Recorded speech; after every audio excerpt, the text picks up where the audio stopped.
In a small, sunlit apartment overlooking the bustling streets of downtown Seattle, Anna sits at her desk, eyes fixed on the bright glow of her laptop screen. It's late, almost midnight, but sleep seems impossible.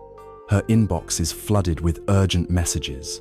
Deadlines loom ominously on her digital calendar, and her social media feeds brim with glimpses into seemingly perfect lives she can't help but envy. Despite achieving professional success and financial stability, Anna feels trapped, constantly pulled in countless directions, drowning in anxiety and haunted by a deep, unshakable exhaustion. Anna's story is not unique. In fact, it's a reflection of modern existence itself. Millions find themselves entangled in an endless pursuit of more wealth, more recognition, more stimulation. Yet the harder they chase, the emptier they feel.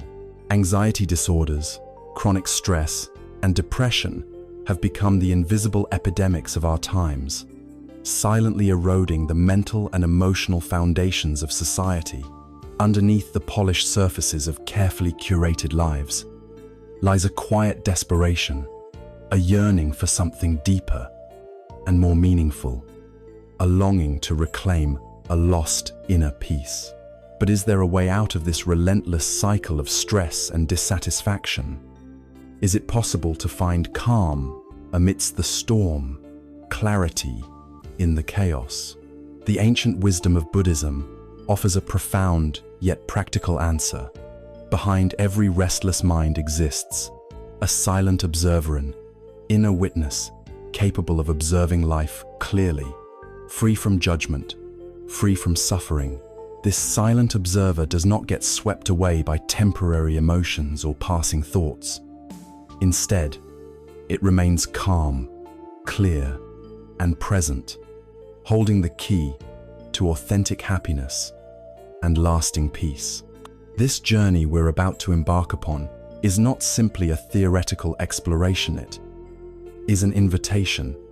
It invites you to step back from the chaos, to turn inward, and to discover this silent observer within yourself.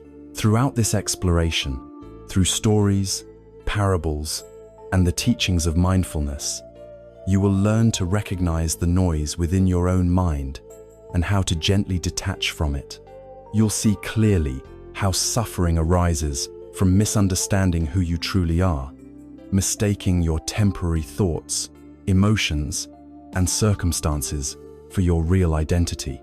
By cultivating awareness and compassion, by embracing the simple but profound practice of mindful observation, you'll begin to experience life differently.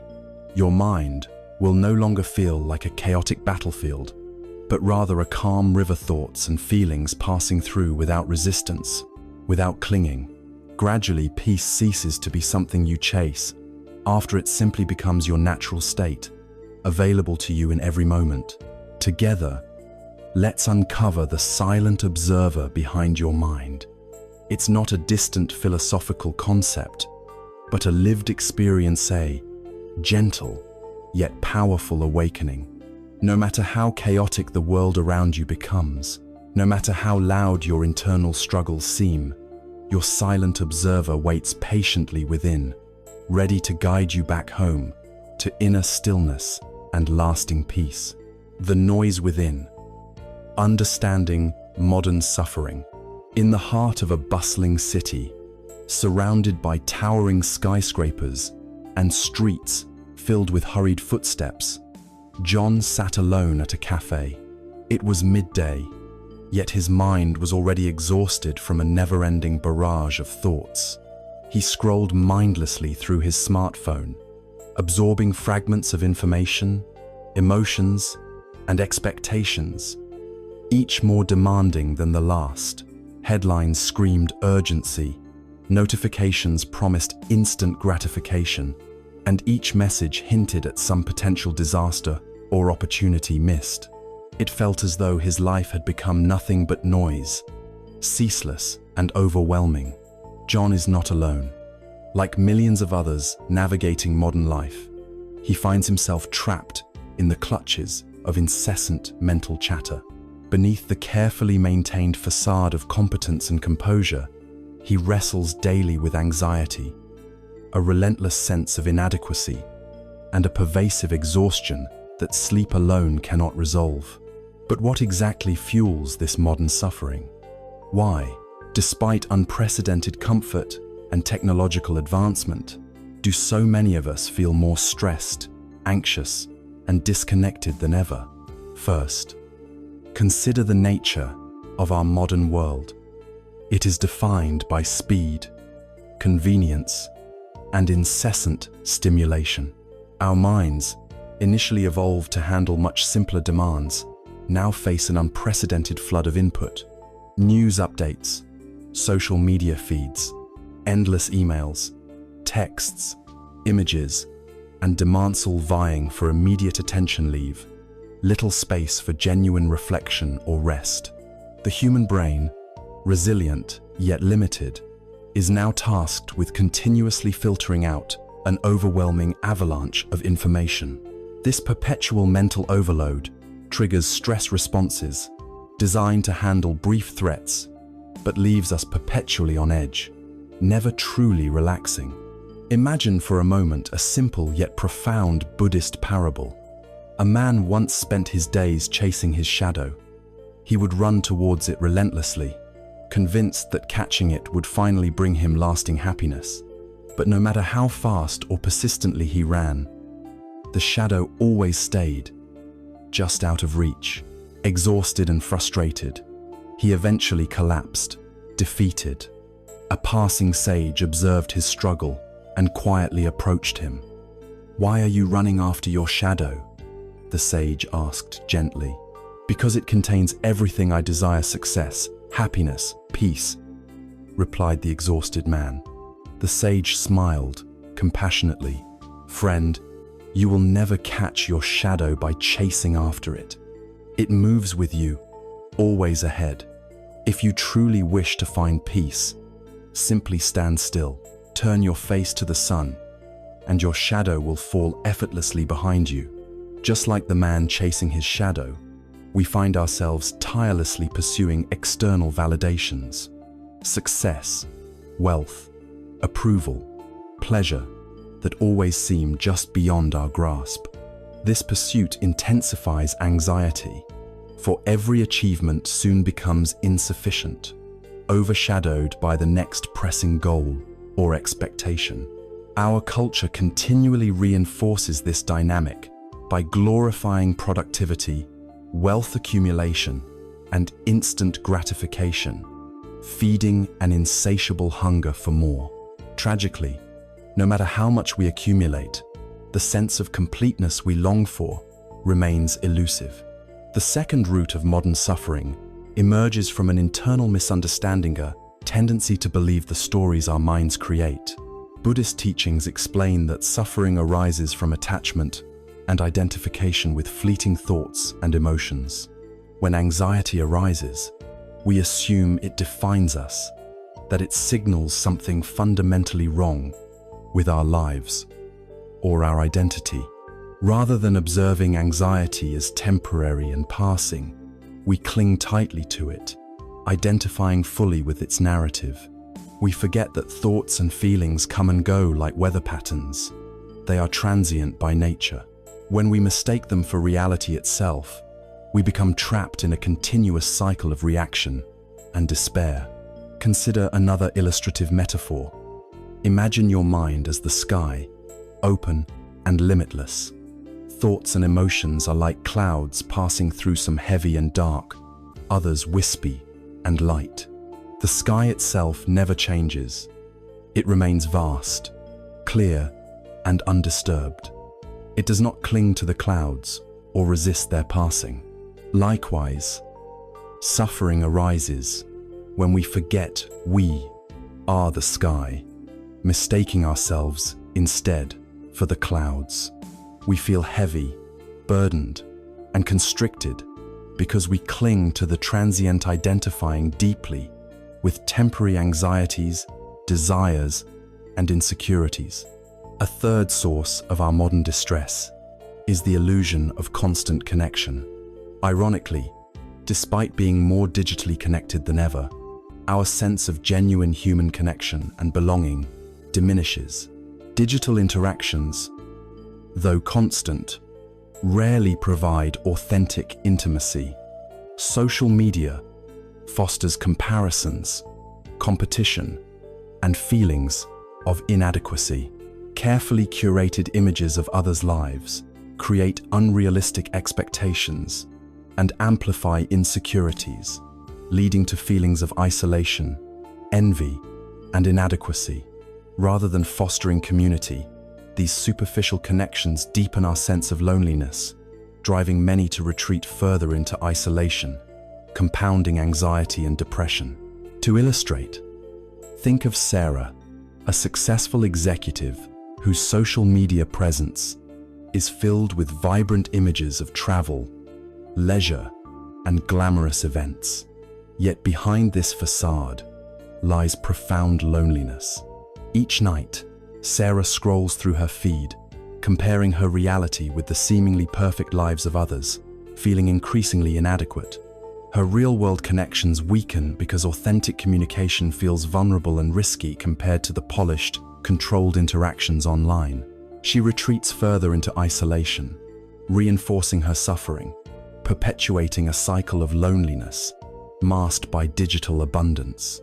Yet amidst this overwhelming diagnosis of modern suffering, Buddhism gently points toward a profoundly hopeful solution.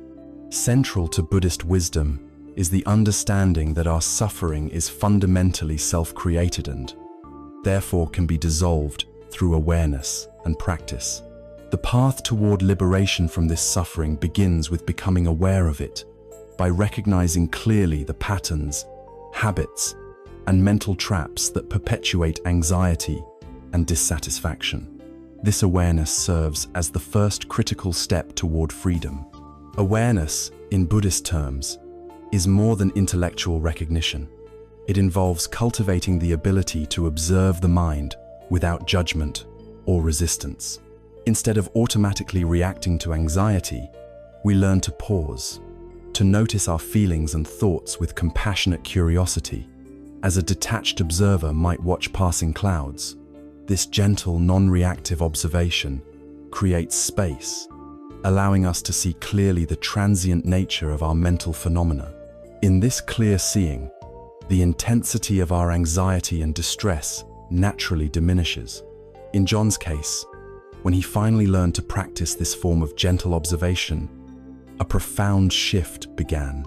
Instead of immediately reacting to stressful notifications, thoughts, and expectations, he started taking mindful pauses throughout the day.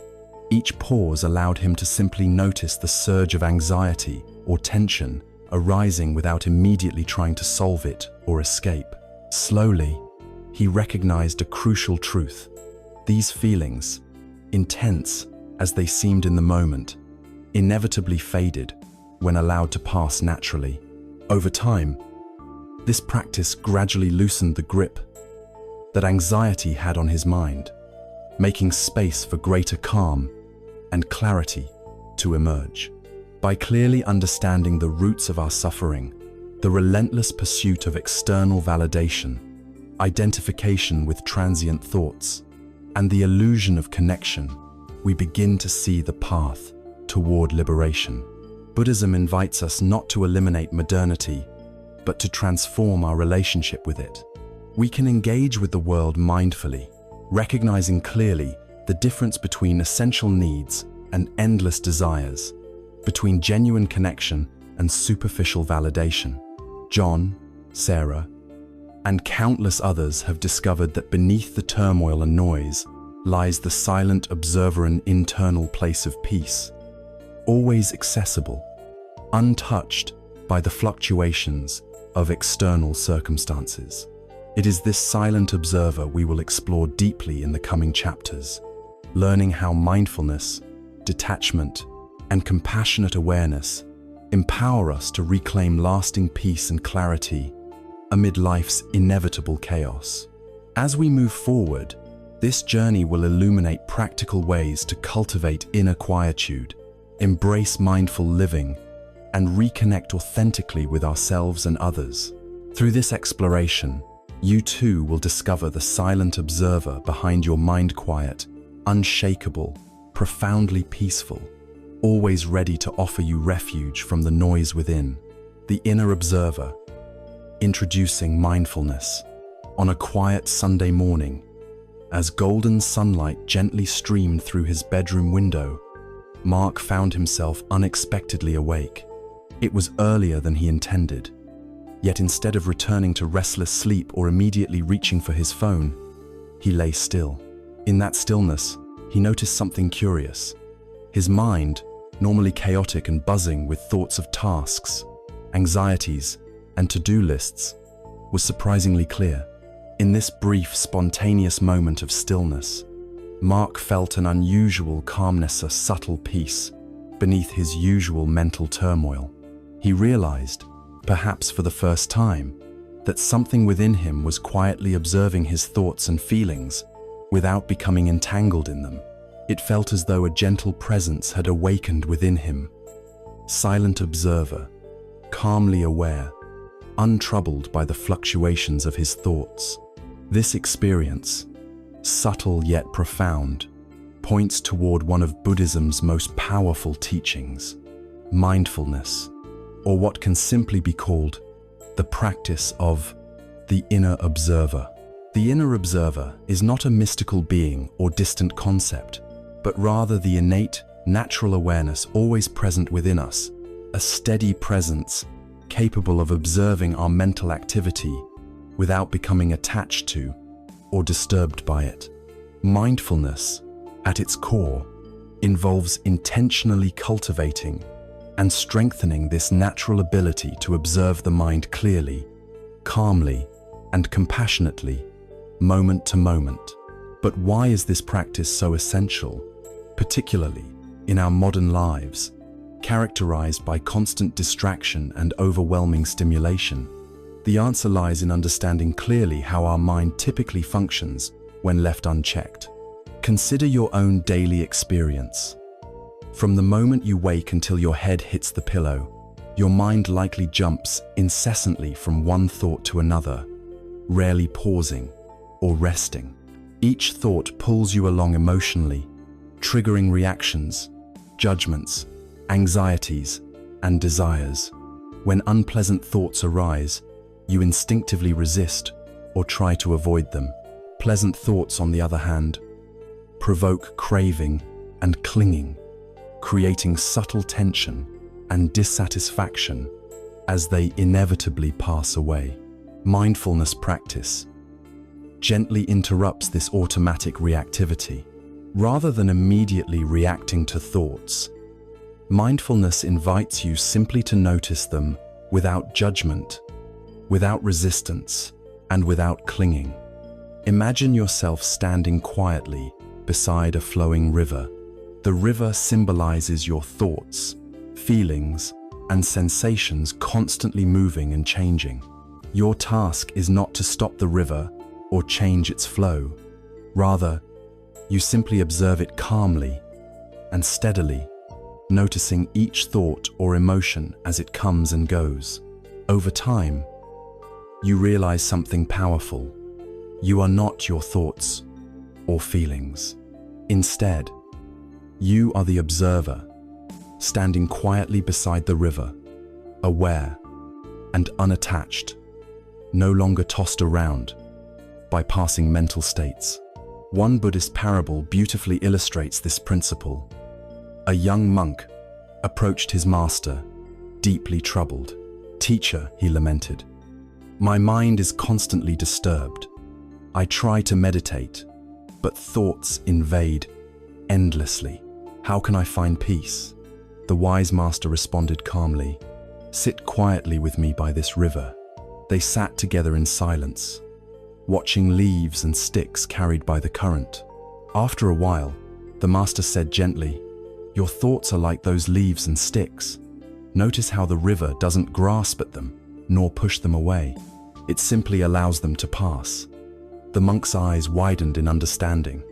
The master continued softly, "When you sit to meditate, become the river. Let thoughts flow without clinging or resistance.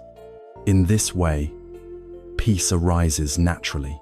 This simple yet powerful parable captures the essence of mindfulness perfectly. Mindfulness practice does not require you to empty your mind or suppress your thoughts, a common misconception.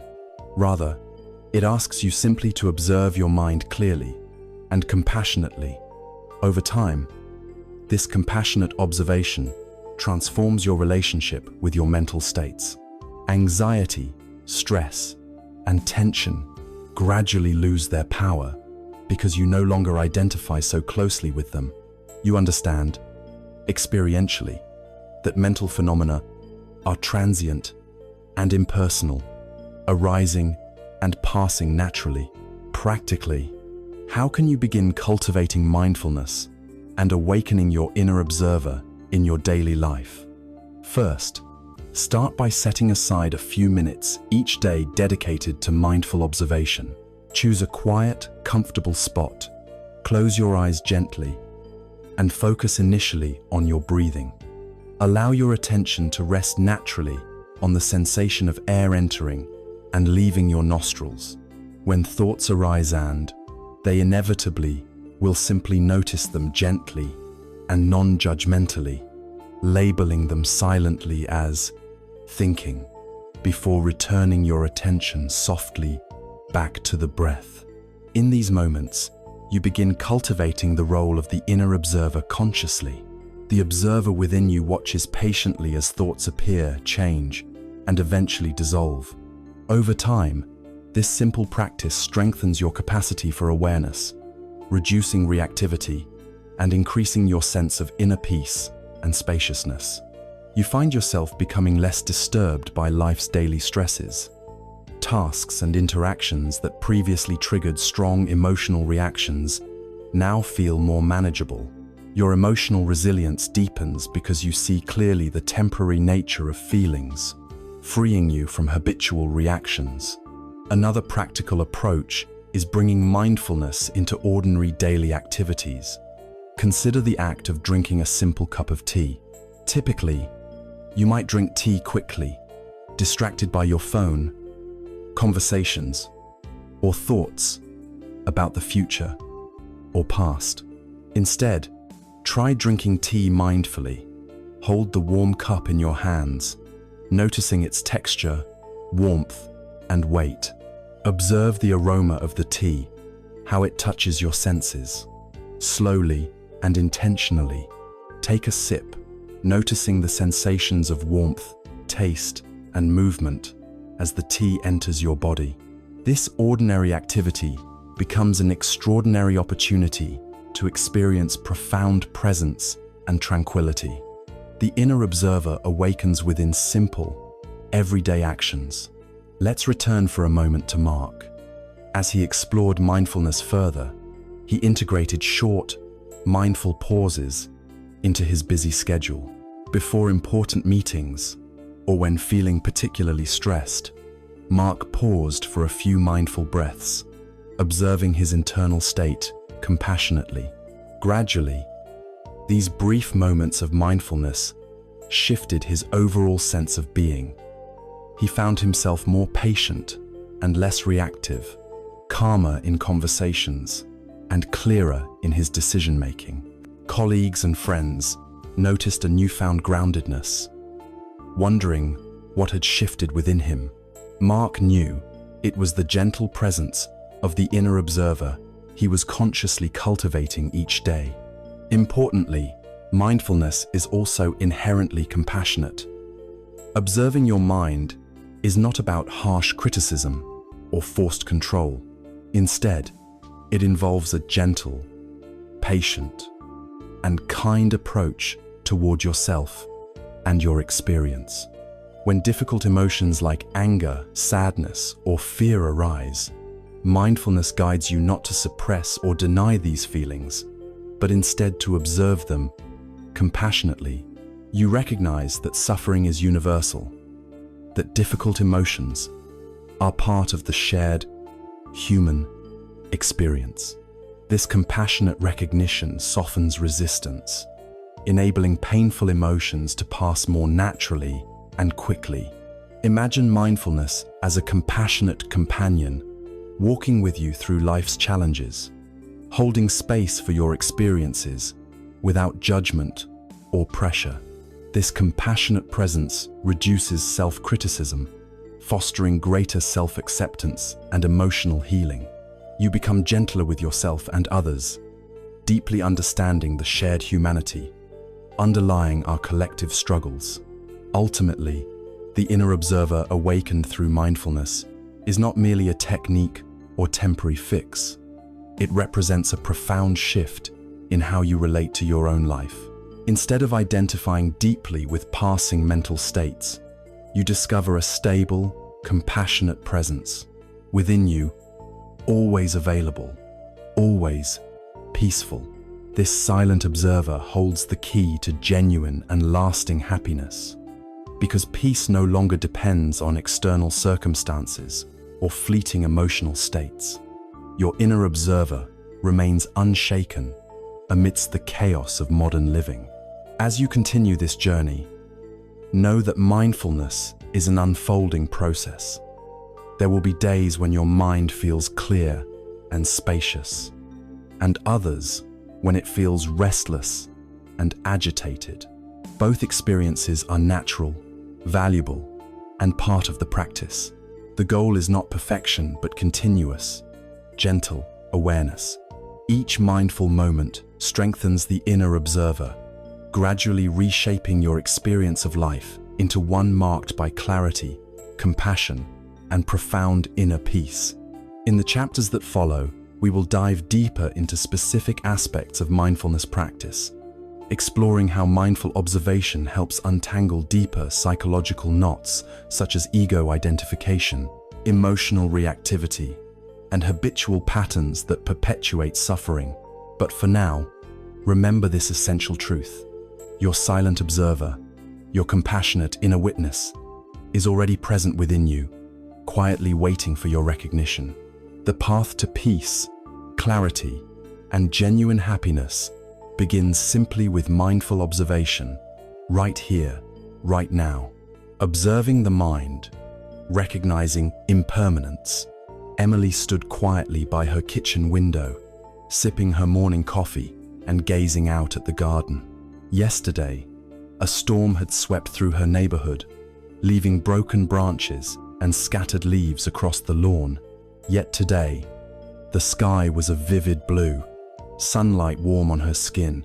The chaos of yesterday seemingly vanished. As Emily watched the remaining clouds drift slowly across the sky, she was struck by a simple, yet profound realization. Just as the storm passed naturally, her internal storm's emotional turmoil, anxiety, stress were also transient. They too would come, linger briefly, and then inevitably fade away. At the heart of Buddhist philosophy lies the profound teaching of impermanence, known as anicca. Impermanence means that everything, thoughts, emotions, circumstances, even life itself, is constantly changing. Nothing remains the same.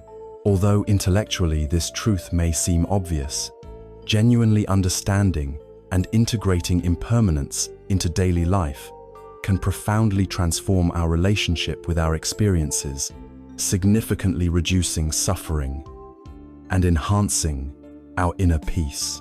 Consider how your own mind typically handles uncomfortable feelings. When anxiety, anger, or sadness arises, you might instinctively push them away or try desperately to solve or escape them. This reaction, however natural, creates tension and reinforces the very suffering you're trying to avoid. The anxiety or sadness becomes stronger precisely because it is resisted or feared. Buddhist teachings offer a different approach. By observing the impermanence of our thoughts and emotions, we learn to let go of resistance, allowing these experiences to pass naturally without prolonged struggle. Imagine yourself sitting by a peaceful riverbank. Leaves float gently downstream, carried effortlessly by the current. You don't attempt to stop the leaves or chase after them. You simply observe them quietly, accepting that each one will pass out of view. This simple image illustrates how mindfulness works when applied to our inner lives. Our thoughts, worries, and emotions are like those leaves. Each naturally arises, floats through our awareness for a brief time, and eventually disappears. Observing this natural process, without interference, reduces emotional intensity and allows for greater internal ease. Let's deepen our understanding with a story from the Buddhist tradition. A young woman named May approached her teacher with frustration. "Master," she lamented, "I've meditated for weeks, yet my mind remains restless, filled with turbulent thoughts. Will my mind ever settle into permanent peace?" The master, calm and wise, smiled gently and led May to the edge of a tranquil lake. He tossed a small stone into the water, creating ripples. "Watch the water closely," he instructed. May watched attentively as the ripples gradually diminished and then disappeared, leaving the lake serene once again. "Your mind is like this lake," explained the master softly. "Thoughts and emotions are ripples, temporary disturbances that naturally settle when left undisturbed. Instead of trying to remove ripples forcibly, simply observe them. Understand deeply their temporary nature, and peace will naturally return." This poignant teaching conveys the essence of mindfulness-based observation of impermanence. Instead of battling our thoughts or feelings, we gently acknowledge and observe their transient nature.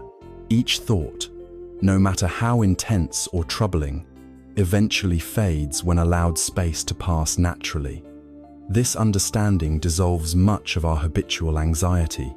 We stop worrying excessively about our moods or mental states because we see clearly their fleeting nature. Difficult moments no longer frighten or overwhelm us. Rather, they become temporary visitors, honored but not clung to, passing quietly through the clear awareness of the inner observer. But how do you practically apply the insight of impermanence into your daily life? One simple practice is to develop the habit of reminding yourself gently throughout the day, "This, too, shall pass."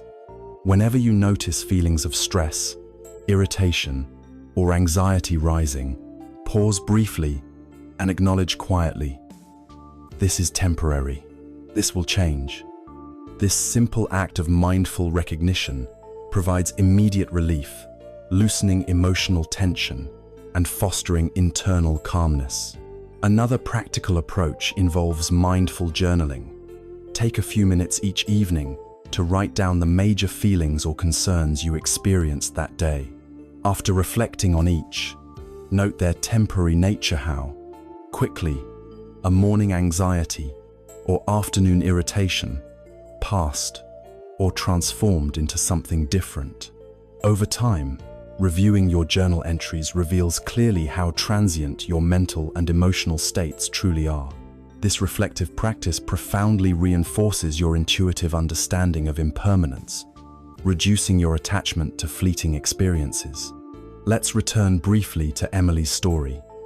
Encouraged by her insight at the kitchen window, she decided to integrate mindful observation of impermanence into her daily life. During stressful meetings at work, Emily reminded herself silently, "These feelings of stress will pass soon." When she found herself anxious about upcoming deadlines, she observed her anxiety compassionately without struggling against it. Gradually, she noticed something extraordinary. Anxiety and stress, once overwhelming, became more manageable, weaker in intensity.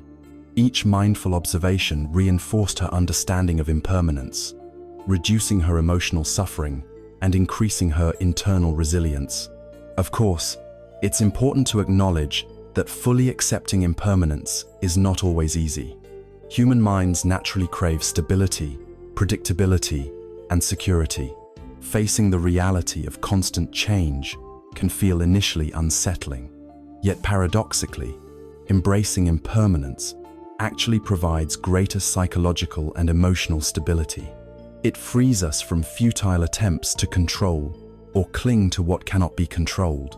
It allows us to face life's inevitable changes with greater equanimity, resilience, and emotional strength. Consider another simple yet powerful analogy from Buddhist teaching. Clouds in the sky. Sometimes clouds are dark and stormy, other times bright and gentle, but always they pass eventually. The sky itself remains open, clear, and unchanging. You are like the sky, spacious, and fundamentally undisturbed by temporary conditions. Emotions and thoughts, joyful, sorrowful, anxious, are merely clouds passing through. Observing their impermanence reminds you that your deeper nature remains clear and peaceful, unaffected by the temporary weather patterns of the mind. Embracing impermanence also deepens your appreciation of joyful, positive experiences. When you clearly recognize that pleasant moments are also fleeting, you naturally cherish them more fully and gratefully. You savor relationships, laughter, moments of quiet peace, not grasping desperately, but appreciating genuinely the precious, ephemeral nature of these moments. Mindfulness thus enhances your capacity for joy precisely because you deeply understand their impermanent nature. In Emily's case, mindful observation of impermanence gradually reshaped her approach to life. She became less emotionally reactive, more compassionate with herself and others. Her relationships improved as she communicated more clearly, recognizing emotional storms as transient rather than permanent or catastrophic.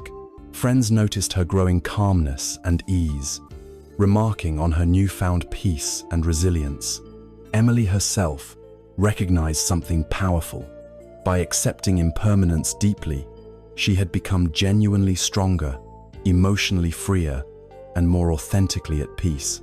In summary, the mindful observation of impermanence is not merely philosophical, it's profoundly practical.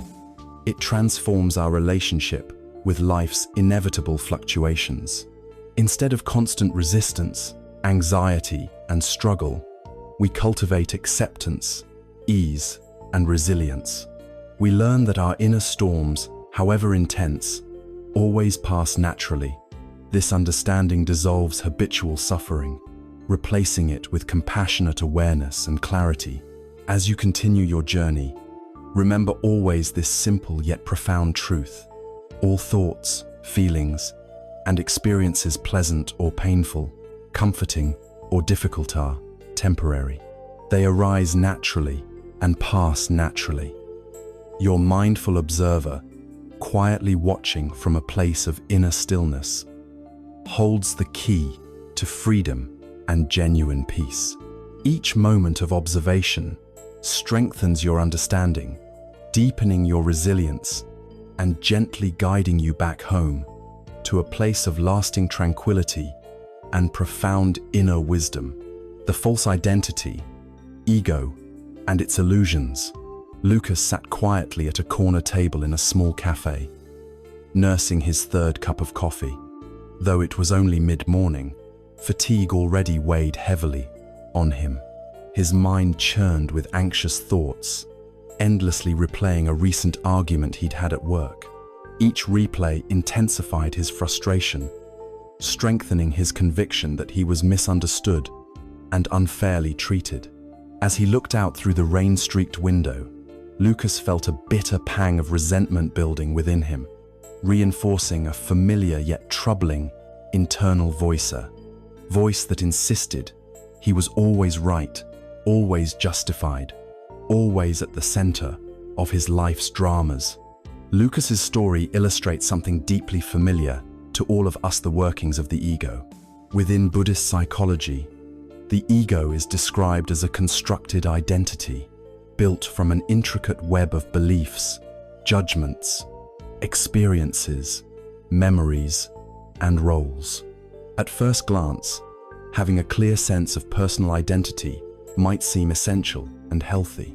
Yet the ego, in the Buddhist context, refers specifically to the illusory self, the mistaken notion that there is a permanent, separate, and stable identity at the core of our being. Why is this problematic? Because the ego, by nature, seeks to protect itself, defend itself, and expand itself. It continuously creates drama, conflict, and tension, often unconsciously, as it struggles to reinforce and maintain its existence. Ego-driven thinking inherently generates suffering because it thrives on comparison, competition, and judgment.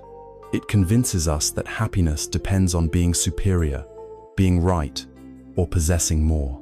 Thus, our lives become a relentless, exhausting quest for validation and security, driven by fears, desires, and insecurities. Let's consider a meaningful Buddhist parable illustrating this illusion of the ego. A man spent his entire life wearing an elaborate masker, beautiful but heavy mask made of polished gold, decorated with jewels. Over time, he forgot that he even wore a mask, mistaking it for his true face. The mask was admired and praised by everyone he met, but beneath it, his true face was slowly suffocating, hidden away, unseen, and unknown. Eventually, he felt an unbearable sadness, a deep longing for authenticity and freedom. One day, a wise sage asked him, "Why do you carry this heavy burden on your face?" Surprised and confused, the man touched his mask. Suddenly aware of its weight, he carefully removed it, rediscovering the freedom and simplicity of his true face beneath. Realizing his mistake, he understood clearly. The mask was never his real identity, only a heavy illusion he had mistakenly worn for far too long. This powerful metaphor captures precisely the Buddhist understanding of ego as a mask or false identity. The ego masquerades as our true self, convincing us that our value and happiness depend upon external validation, approval, status, and control. When we fully identify with this ego, we constantly fear criticism, rejection, or failure, perceiving each as threats to our very identity. Think back to Lucas's workplace argument. His ego was deeply wounded by criticism from a colleague. Instead of responding calmly and constructively, his ego reacted defensively, launching him into a cycle of anger and resentment. He replayed the scenario repeatedly, strengthening his sense of victimhood and self-righteousness. Yet beneath his ego's defensiveness lay insecurity and fear, the ego's hidden motivation, always driven by a need to protect its fragile identity. This ego identification is incredibly common. Notice your own reactions when someone criticizes or disagrees with you. Typically, you might feel personally attacked or misunderstood. This strong emotional reaction occurs precisely because your ego perceives disagreement as a threat to its very existence. The ego fears losing its perceived authority, importance, or rightness. This reaction is automatic and unconscious, perpetuating unnecessary emotional pain and conflict. But how do we practically break free from ego-driven thinking and suffering?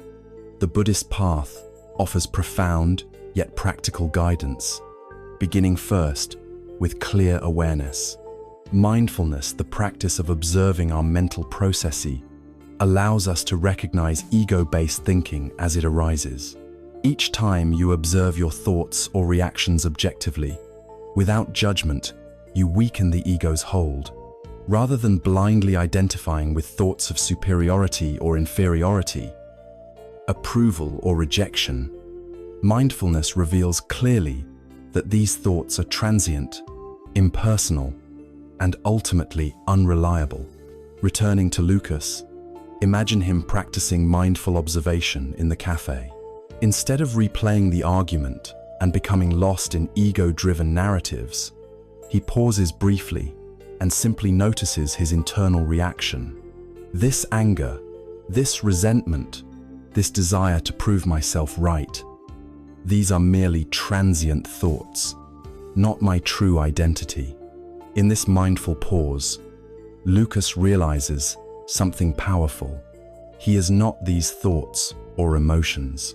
He observes clearly how quickly his feelings rise, intensify, and eventually fade when allowed space to pass naturally. By witnessing these internal movements compassionately, he frees himself from automatic reactions, loosening the ego's grip. Beyond mindfulness, another practical step involves intentionally cultivating humility and openness. Ego thrives on the belief in our separateness, specialness, and superiority. Practicing humility means consciously letting go of the need to be right, allowing space for others' viewpoints without feeling threatened. It involves genuine curiosity about alternative perspectives and the courage to admit vulnerability or uncertainty openly. Paradoxically, embracing humility does not diminish our genuine strength or self-respect. Rather, it liberates us from the exhausting burden of constant self-defense and comparison. To illustrate, consider a Zen parable. Two monks were arguing about a flag flapping in the wind. One insisted, "It is the flag that moves," while the other argued passionately, "No, it's the wind that moves." A Zen master passing by quietly observed their argument, smiled softly, and said, "Neither the flag nor the wind it is your minds that are moving." The monks stopped arguing, suddenly enlightened. This simple yet profound story reveals clearly how the ego endlessly creates conflict. Each monk's ego was convinced of its own correctness, each clinging tightly to a limited perspective. The master's gentle insight dissolved their ego-based argument, restoring peace instantly. Practicing humility in daily life can similarly dissolve unnecessary conflict and drama. When ego-driven disagreements arise, try pausing briefly, recognizing the transient nature of your own perspective. Ask yourself compassionately, is it more important to be right or to maintain peace and connection? Over time, this intentional humility strengthens your capacity for compassion, patience, and deeper interpersonal harmony. Another practical approach to dissolving ego-driven suffering involves cultivating self-compassion. The ego often manifests as harsh self-criticism, perfectionism, and unrealistic expectations. Mindfulness reveals clearly that self-critical thoughts are simply passing mental phenomena, not ultimate truths. Recognizing this, practice responding to self-criticism with gentle, compassionate acknowledgement instead of harsh judgment. Speak inwardly with kindness. This feeling of inadequacy is just a passing thought. I don't need to identify with it or believe it. I am already enough. Gradually, self-compassion weakens the ego's habitual patterns, fostering genuine self-acceptance, inner peace, and emotional freedom. In Lucas's experience, as he cultivated self-compassion alongside mindfulness, his emotional reactivity diminished significantly. Ego-driven defensiveness no longer controlled him. Disagreements became opportunities for understanding rather than threats to his identity.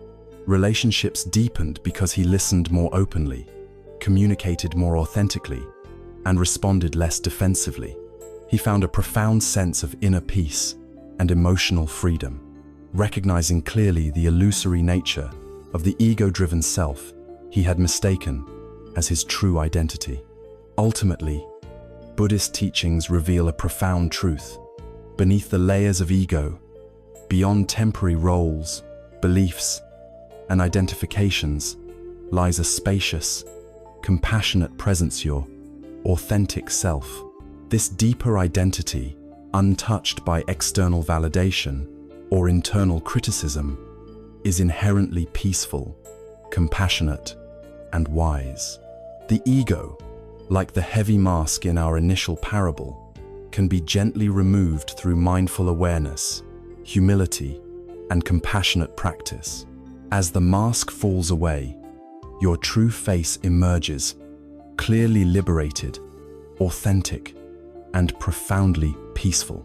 As you continue your journey inward, remember always that freedom from ego-driven suffering is not distant or abstract.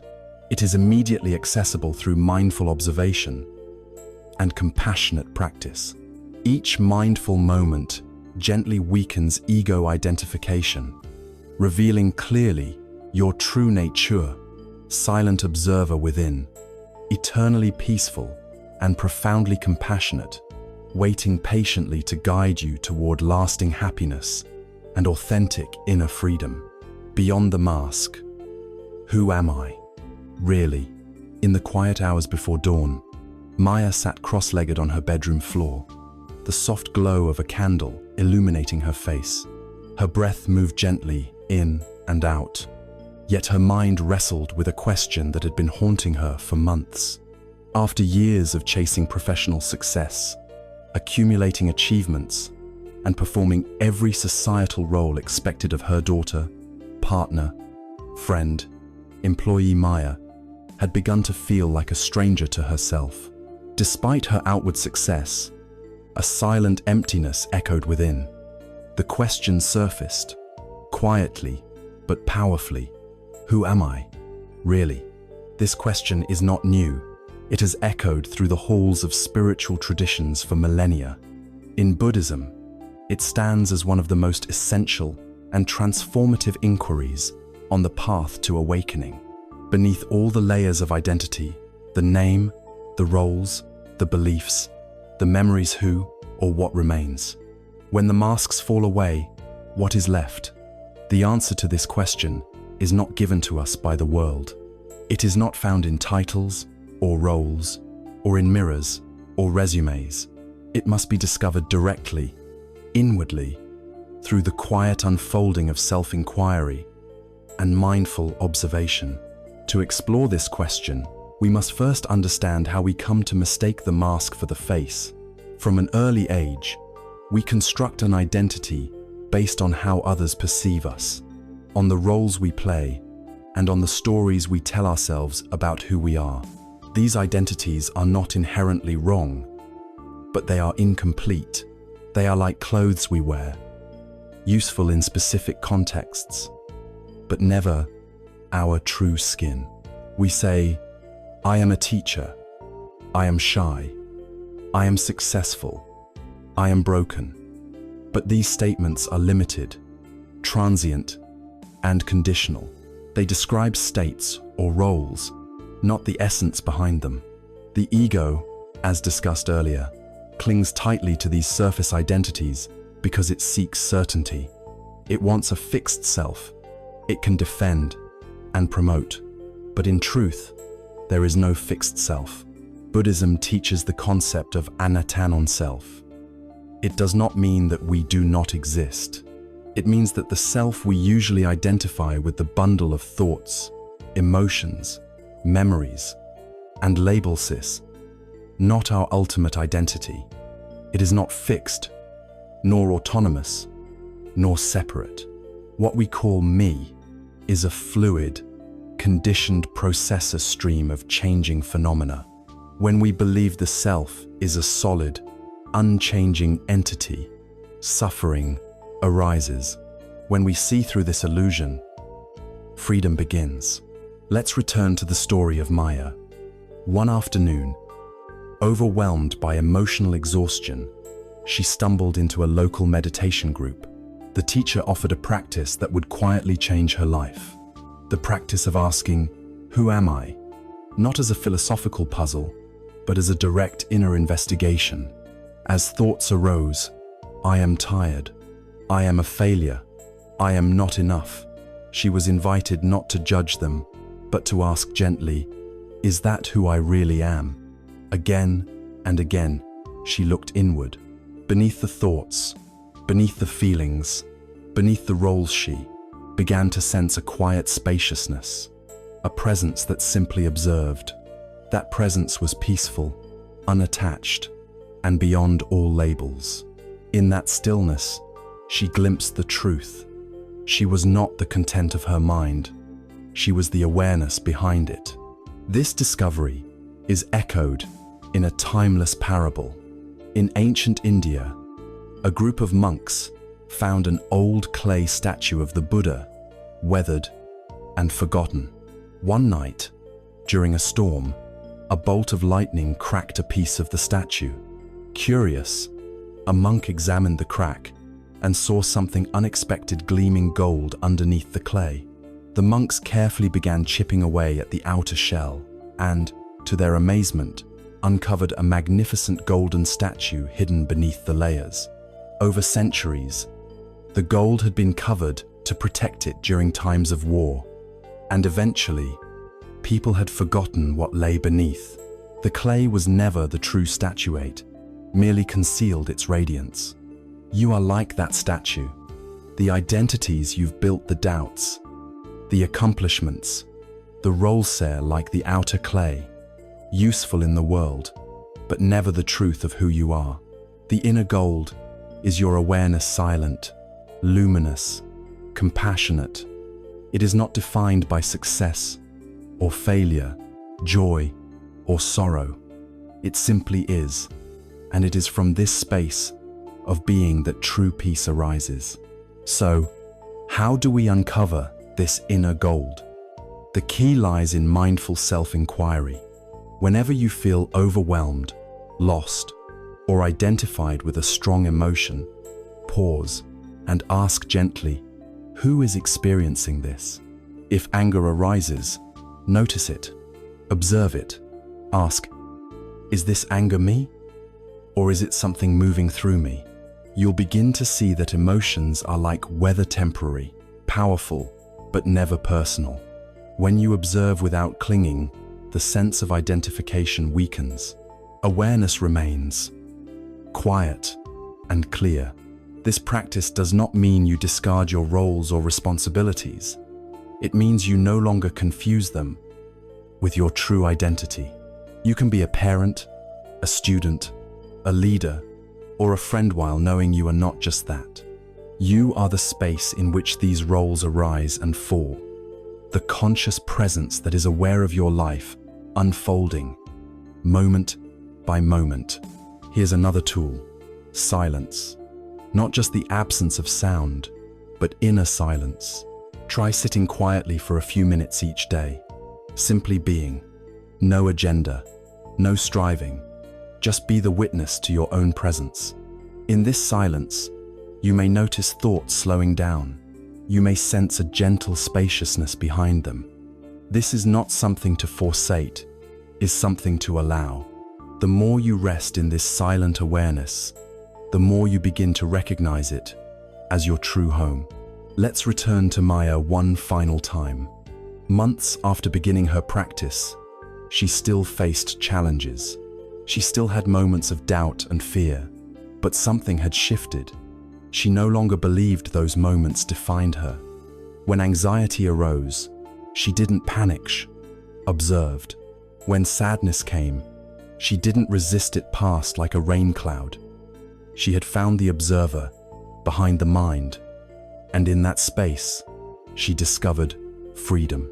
To recognize your true self is not to escape the world, but to meet it from a place of deep clarity and compassion. You become less reactive, more present, and more attuned to what truly matters. You no longer need to defend a false identity because you know the truth of what you are: spacious, aware, whole. The journey of discovering the self behind the mask is not always comfortable. It requires courage to let go of familiar illusions, but it is the most rewarding path you can walk. It is the path home. As we transition into the next stage of our exploration, we'll begin to uncover the practical tools that help you remain grounded in this awareness, even amidst life's inevitable chaos. We'll explore the art of letting go, not as abandonment, but as liberation. For now, take this truth with you. You are not your thoughts. You are not your past. You are not your roles. You are the one who sees, the one who feels, the one who simply is. You are the silent observer behind the mind, always here, always whole.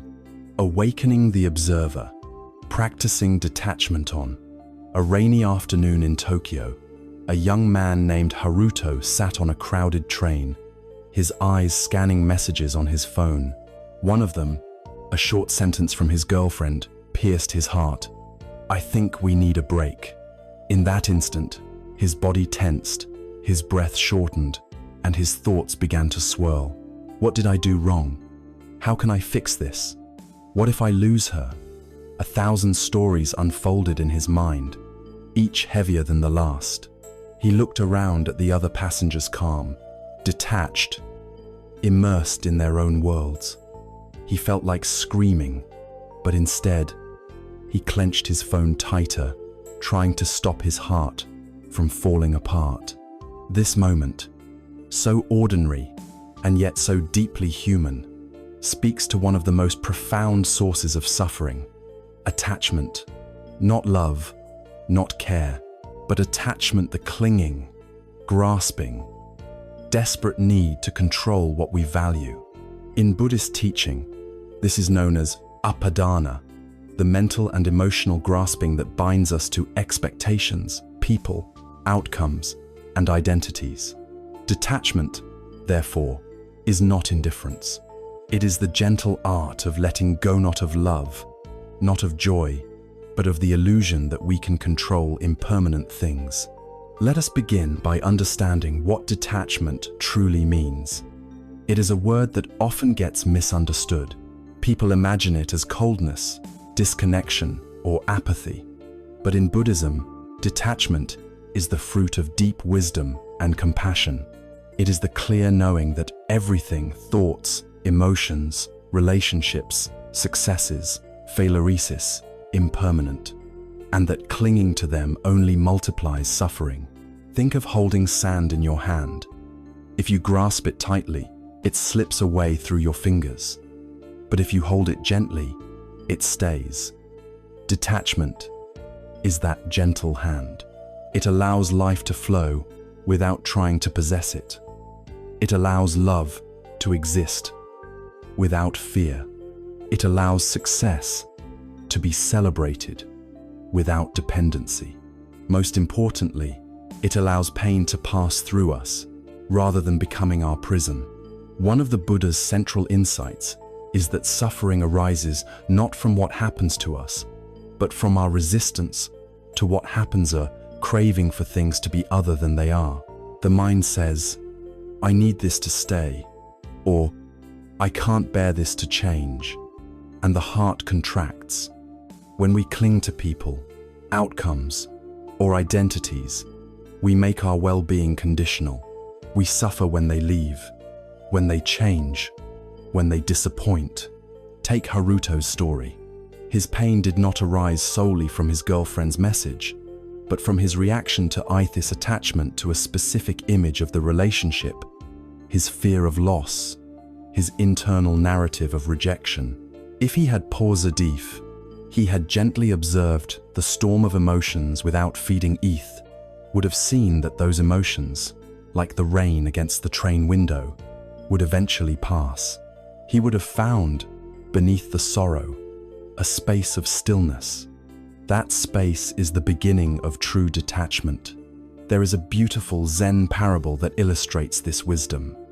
A monk and his student were walking through a muddy path when they came upon a woman struggling to cross. Without hesitation, the monk lifted her in his arms and carried her across the mud. Hours later, the student, still upset, asked, "Why did you carry that woman? We are not supposed to touch women." The monk replied, "I put her down hours ago. Why are you still carrying her?" This story teaches a powerful lesson. Detachment means letting go in the mind. Physical actions are not the true burden, mental clinging is. The student was trapped not by the moment, but by the story he told himself long after the moment had passed. Practicing detachment begins with observation. When strong emotions arise, notice how your mind reacts.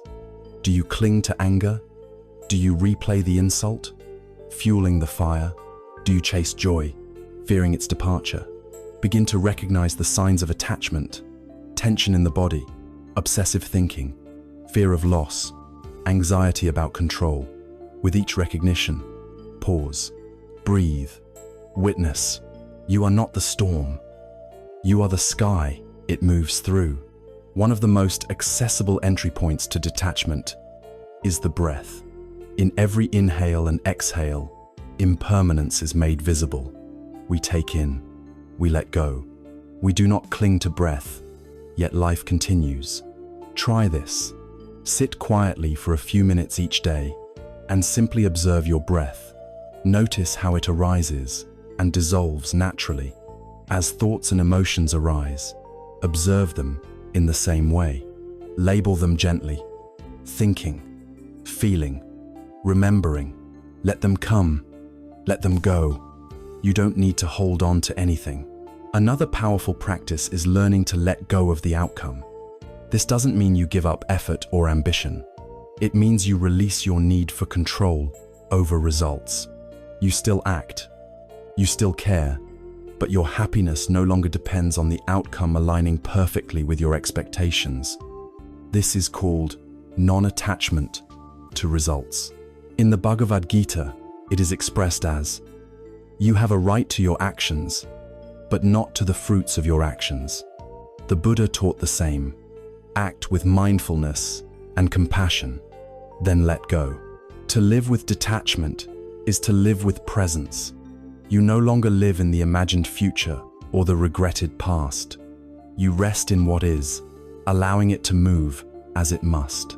In relationships, detachment deepens love. When you stop trying to possess or control someone, you begin to truly see them, accept them, and love them as they are. Love becomes a gift, not a transaction. Let's consider an example. Sophia, a mother of two, constantly worried about her children's future. Every decisions, school choice, extracurricular activities, nutrition was saturated with anxiety. Her love, though deep, became entangled with fear. In her meditation practice, she learned to observe her fears without feeding them. She realized that while she could guide her children, she could not control their journey. By letting go of attachment to outcomes, her parenting became more joyful, less reactive. She remained involved, but no longer burdened. Her love became freer, more open. Detachment also brings freedom from past pain. So many of us carry old wounds, reliving them in our minds, fueling them with memory. Detachment means releasing the need to re-identify with the story. It means saying, yes, this happened. It was painful, but I choose not to carry it anymore. Forgiveness becomes possible, not forgetting, but letting go of the need to define ourselves by the pain. Try this reflection. Think of something or someone you are holding on to tightly. It might be a past hurt, a future hope, a relationship, an identity. Ask yourself, what would it feel like to loosen my grip just a little? You don't have to let go completely. Just loosen. Let the heart breathe. Let the mind rest. Importantly, detachment does not mean passivity. It is not a refusal to engage with life. It is full engagement with awareness, flexibility, and acceptance. You act when action is needed, but you are not enslaved by the need for things to go a certain way. You move with the rhythm of life rather than against it. As Haruto continued his spiritual journey, he began to practice these principles. After weeks of self-reflection and meditation, he reread that message from his girlfriend, not with bitterness, but with clarity. He understood that love does not always mean holding on. Sometimes it means letting go, not out of defeat, but out of respect for the other and for himself. He still cared, but the desperation had softened. The storm had passed, and within the quiet, he met his deeper self. To detach is to awaken. It is to discover that who you are is not defined by what you hold on to. It is the spacious, silent awareness beneath the clinging. As you practice detachment, you become more available to life, more open to the present, more at peace with uncertainty. As we prepare to move forward, keep this truth close to heart. You are not your attachments. You are the witness to all things that come and go. Each time you release a clenched fist around, a thought, a desire, a fear, you return to your true home, the silent, peaceful observer behind the mind. In the next part of this journey, we will explore how to find peace, not only through letting go, but through stillness, learning how to remain calm amidst the noise of the world. But for now, remember this: detachment is not losing love, it is finding freedom. It is the gentle art of holding all things with open hands, knowing that what is meant to stay will stay, and what is meant to pass will pass. And you, the observer, remain quiet, compassionate, and free. The peace within, finding stillness amid chaos. The streets outside were filled with honking cars, hurried footsteps, and flashes of neon signs. But inside the small meditation hall, everything was silent. Maria sat cross-legged on a cushion, eyes closed, hands resting gently in her lap. Her breath moved softly in and out, like the ebb and flow of a quiet tide. And though the world beyond those walls pulsed with urgency, within her, a space was slowly opening, a space, not of escape, but of stillness. She wasn't denying the noise of life. She was discovering peace in the very heart of it.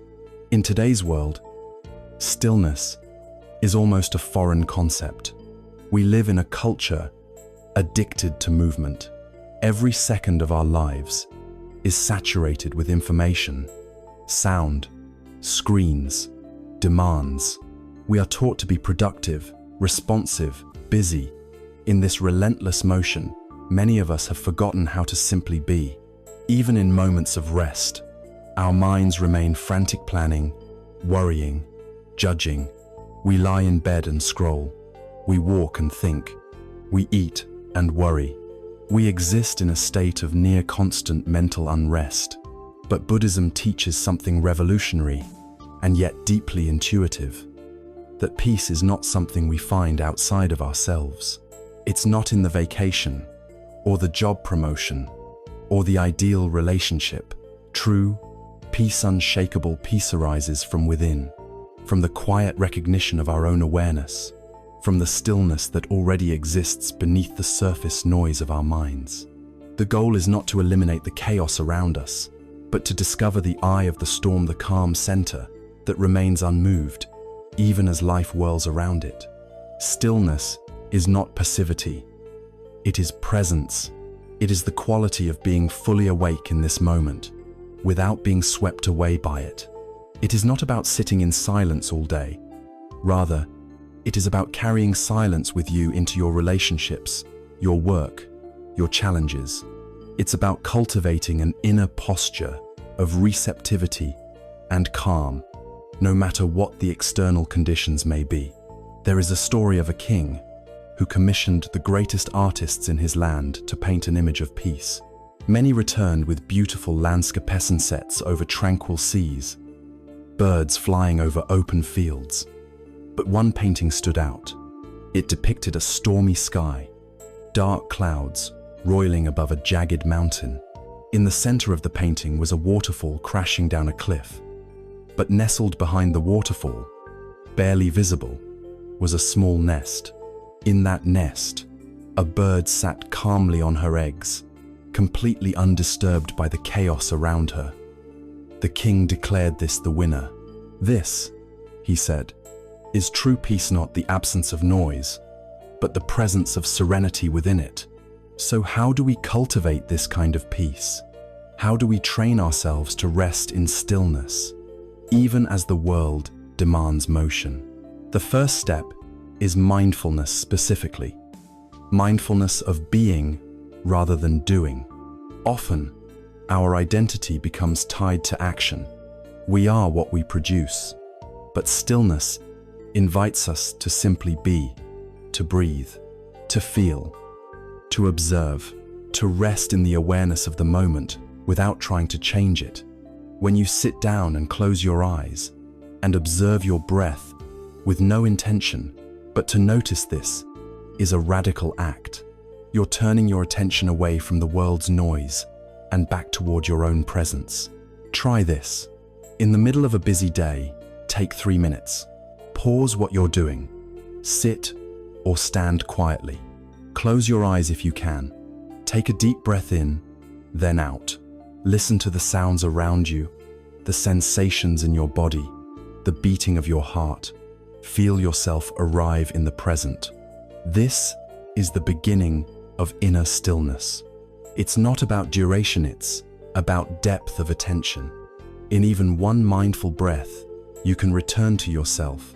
Stillness also involves letting go of resistance.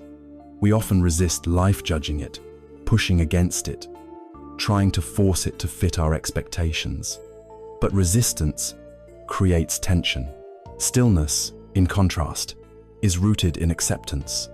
This doesn't mean we don't respond to problems or work to change injustice. It means we begin by seeing reality as it is, not as we wish it to be. In this acceptance, there is peace. There's an old Zen saying, "Let water settle, and you will see the moon and stars mirrored in your being." When our minds are turbulent, agitated by fear, desire, judgment we cannot see clearly, we react rather than respond. But when we cultivate stillness, the mind becomes clear, reflective, insightful. We begin to act not from panic or impulse, but from wisdom and compassion. This is not abstract philosophy, it has real-world impact.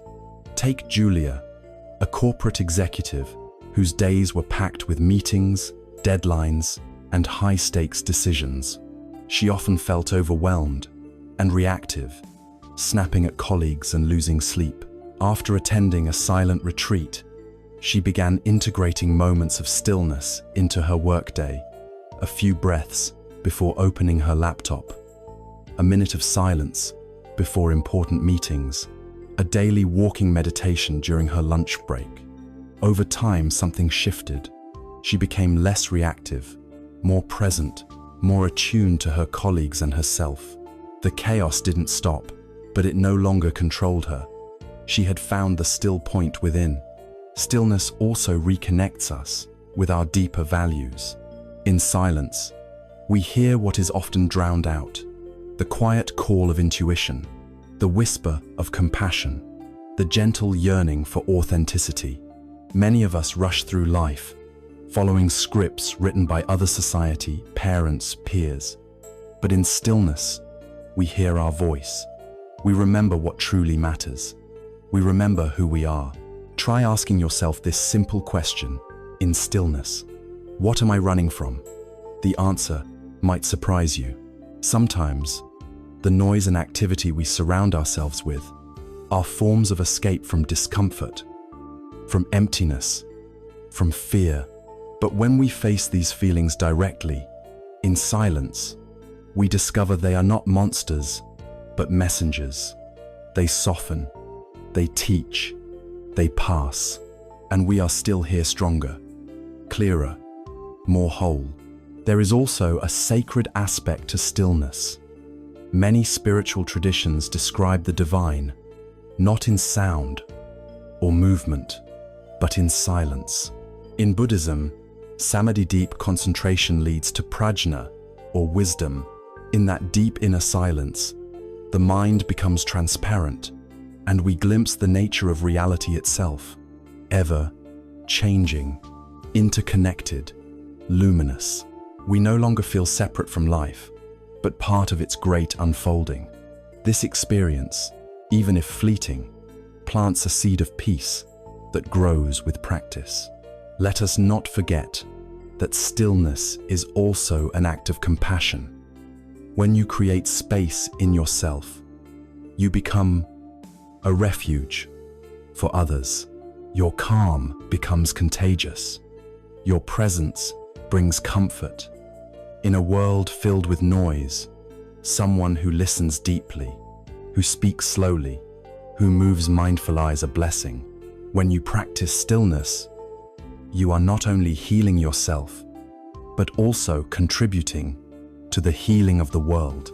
As Maria sat in the meditation hall, day after day, she began to carry her inner silence into her everyday life. She learned to walk slower, speak more gently, listen more fully. When conflicts arose, she didn't rush to react.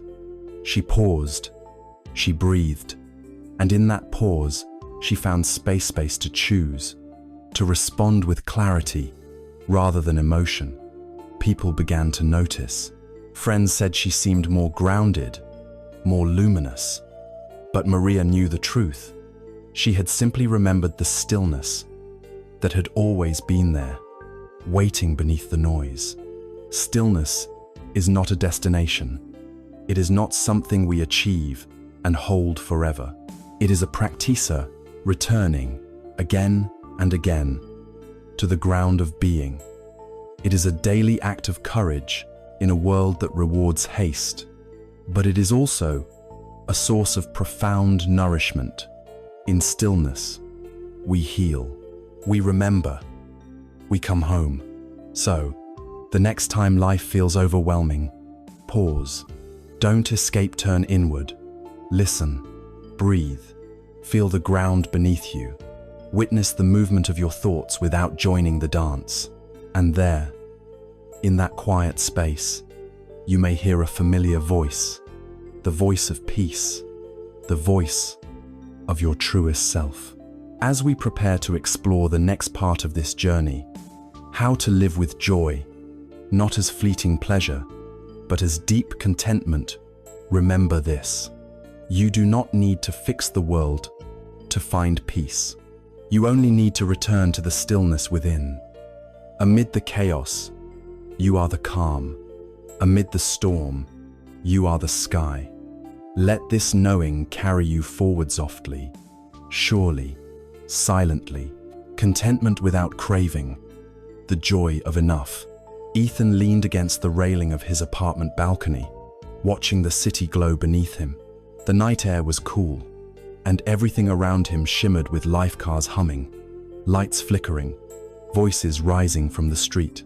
He had just received a long-awaited promotion, one he'd worked toward for years. He should have felt triumphant, fulfilled, content, and yet a strange emptiness lingered. The joy was fleeting. Even as he celebrated, his mind whispered, "What's next? What now? What more?" This craving, that subtle but persistent pull for more, is so deeply embedded in modern life that we often don't even question it. It hides behind ambition, progress, and even love. We chase better titles, bigger homes, newer gadgets, more recognition, more validation. It's never quite enough. Even moments of happiness seem tainted by anxiety, the fear of losing what we've gained, or the pressure to hold on tighter, reach higher. In Buddhism, this condition is called tanha, which means thirst or craving. The Buddha identified craving as one of the primary roots of suffering, not because desire itself is evil, but because unchecked craving leads to dissatisfaction, restlessness, and anxiety. It creates a sense of lack, a gnawing inner voice that says, something is missing. The more we feed it, the louder it becomes. But what if joy didn't require more? What if happiness wasn't in having, but in seeing clearly? What if the truest contentment came not from accumulation, but from awakening to the richness already here? Let us begin with a simple but powerful truth. You already have enough. You may not believe it at first. The modern world is designed to convince you otherwise. Entire industries profit from your belief that you are not enough and that your life lacks something vital. Advertising tells you that happiness lies in the next purchase, the next experience, the next upgrade. Social media magnifies the illusion by showing carefully curated snapshots of others' lives, encouraging comparisons and quiet resentment. But Buddhism offers a radical counterpoint.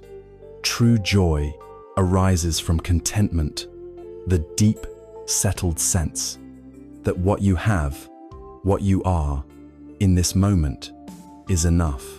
This state is called santuthi in Pali, and it is considered one of the greatest blessings.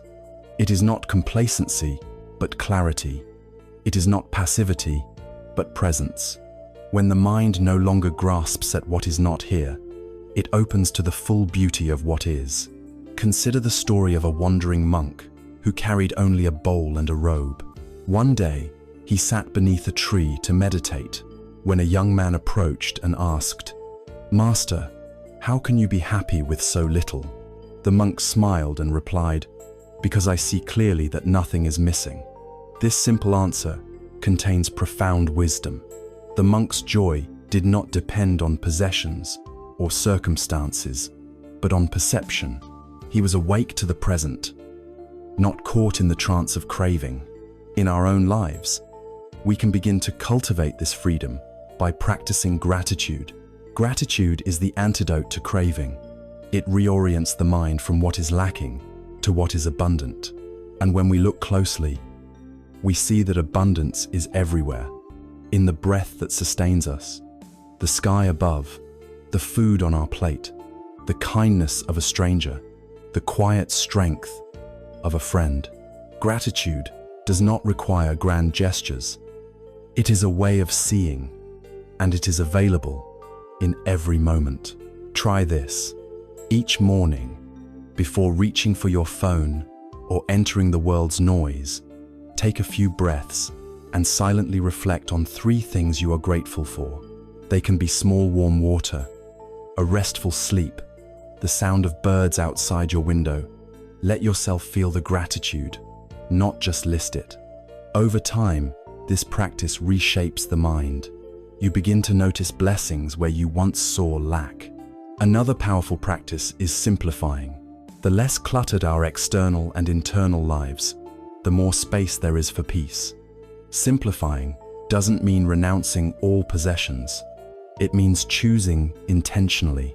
Do the things you buy, consume, or pursue truly serve your well-being? Or are they attempts to fill an inner void? When we simplify, we stop feeding the craving mind and start nourishing the heart. Let's look at an example. Clara was a successful fashion designer with a reputation for perfection.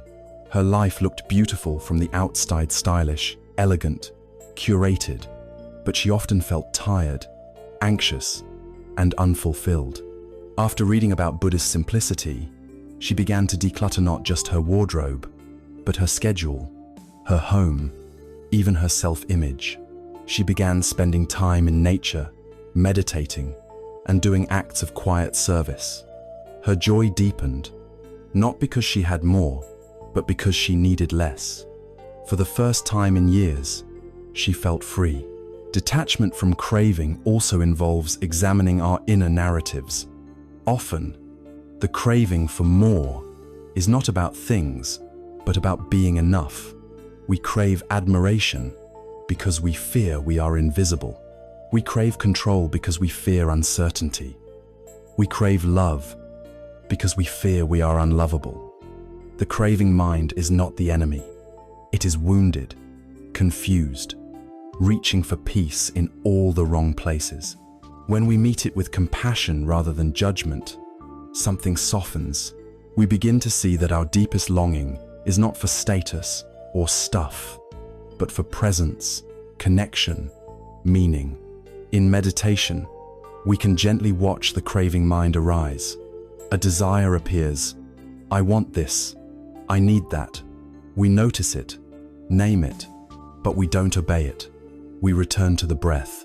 We learn to sit in the space of longing, without reacting. And then something beautiful happens. The craving passes. The desire fades. We realize we are still whole, still breathing, still alive. We realize we are free. This does not mean desire disappears.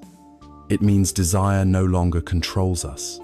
We can want things, a meaningful career, a loving relationship, a comfortable home, without clinging to them. We can work toward goals with clarity, not desperation. Contentment does not mean stagnation. It means you move from wholeness, not from lack. Another practice that supports contentment is mindful enjoyment. Often, we rush through pleasures without truly savoring them. We eat while distracted, listen without hearing, talk without connecting. When we slow down and pay attention, ordinary moments become radiant. A simple meal, a walk under trees, a heartfelt conversation. These become sources of deep joy when we are present with them. Craving seeks intensity. Contentment finds richness in simplicity. There is a parable of a poor farmer who discovered an ancient tree that bore sweet fruit.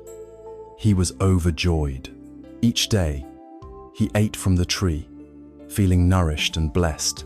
But over time, he began to wonder if there were more valuable trees elsewhere. He set out to find them, abandoning the tree. Years later, worn and disappointed, he returned only to find the tree had died. He had chased illusion and lost the source of his quiet joy. The moral is clear. When we neglect what is present, chasing what is not, we often miss the treasure already in our hands. Let us return to Ethan, standing on his balcony. As he watched the lights flicker, something inside him shifted. He took a slow breath. Instead of thinking about his next goal, he thought about the warm dinner waiting inside, the quiet pride in his parents' voices, the steady heartbeat in his chest. He realized that this moment, though simple, was full, that nothing more was needed, that peace was not ahead. It was here. In this way, contentment becomes a spiritual practice. It is not resignation, it is liberation. It is the deep, joyful exhale that says, "This moment is enough. I am enough." As we continue our journey, we will explore how compassion toward ourselves and others deepens this joy, and how living in alignment with the heart's deepest values brings lasting fulfillment. But for now, pause, look around, breathe. Somewhere in this moment is everything you've been searching for. You are not broken. You are not lacking.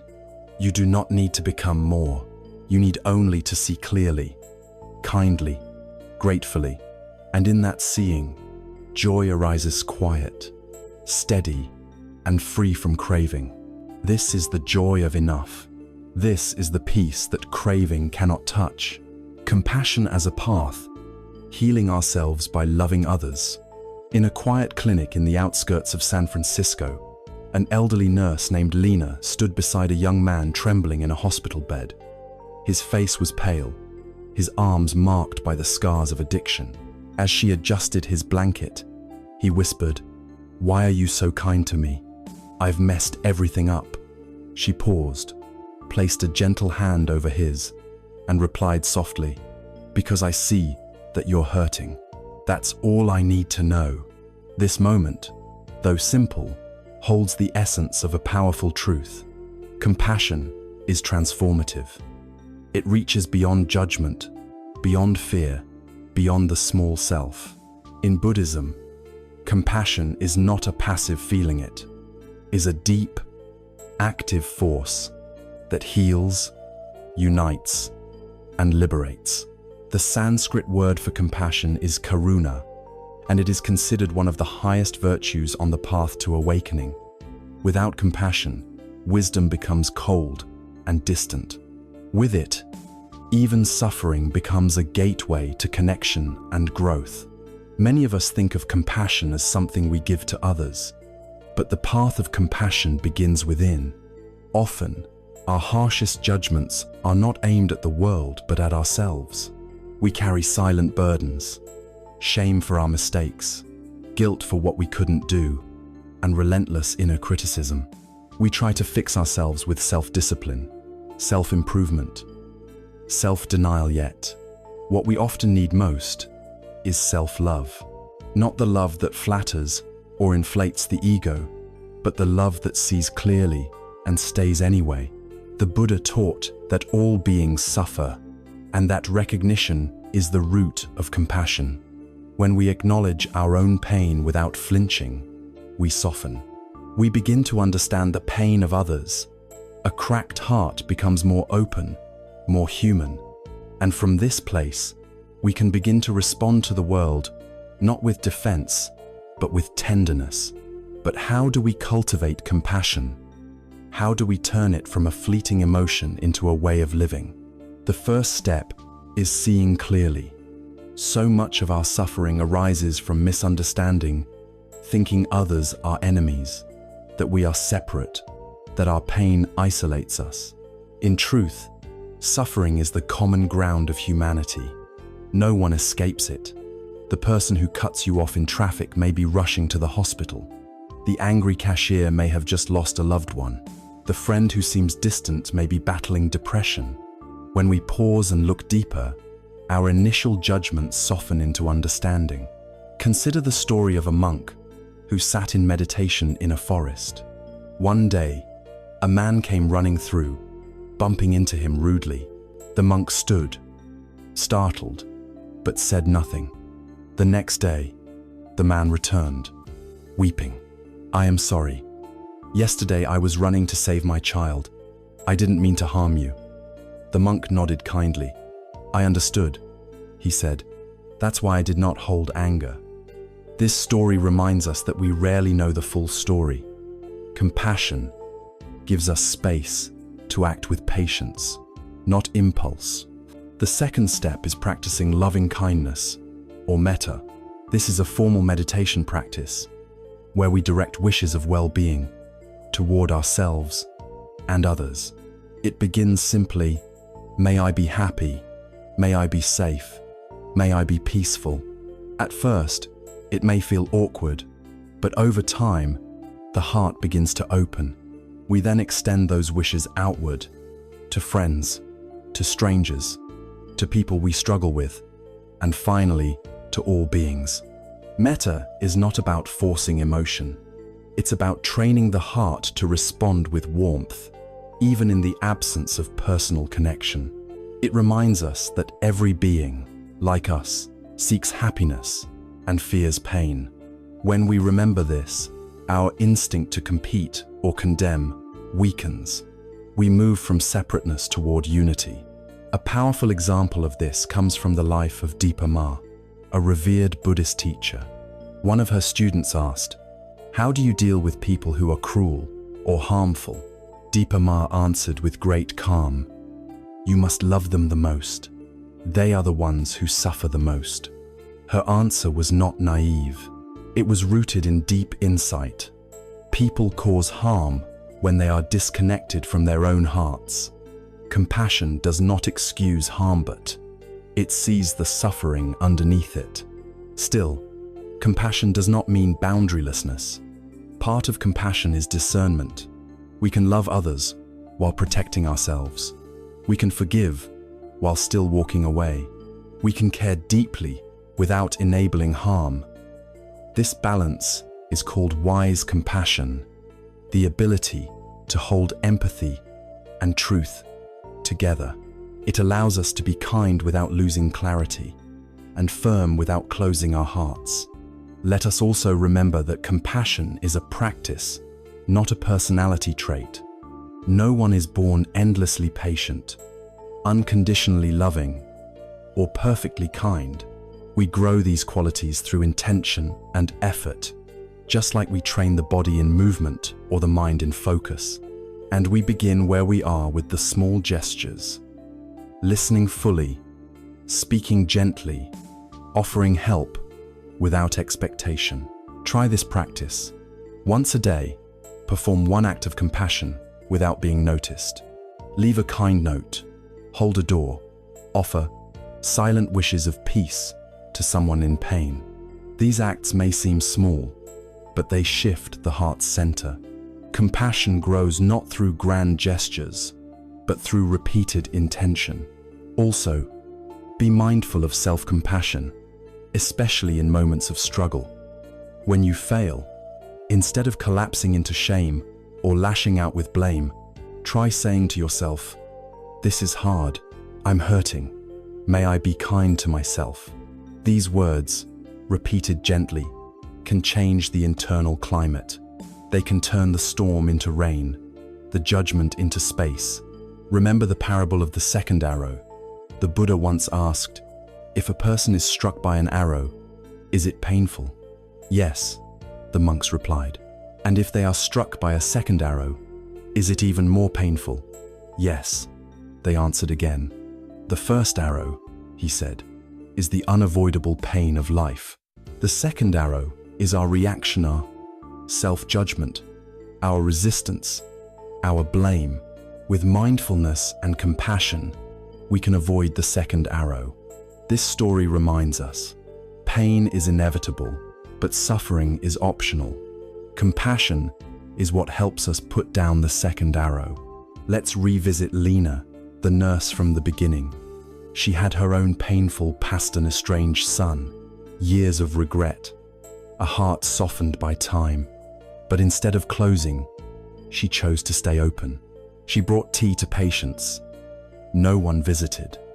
She sang lullabies to the dying, not because she had no pain, but because she understood pain. Her compassion was not heroic, it was human.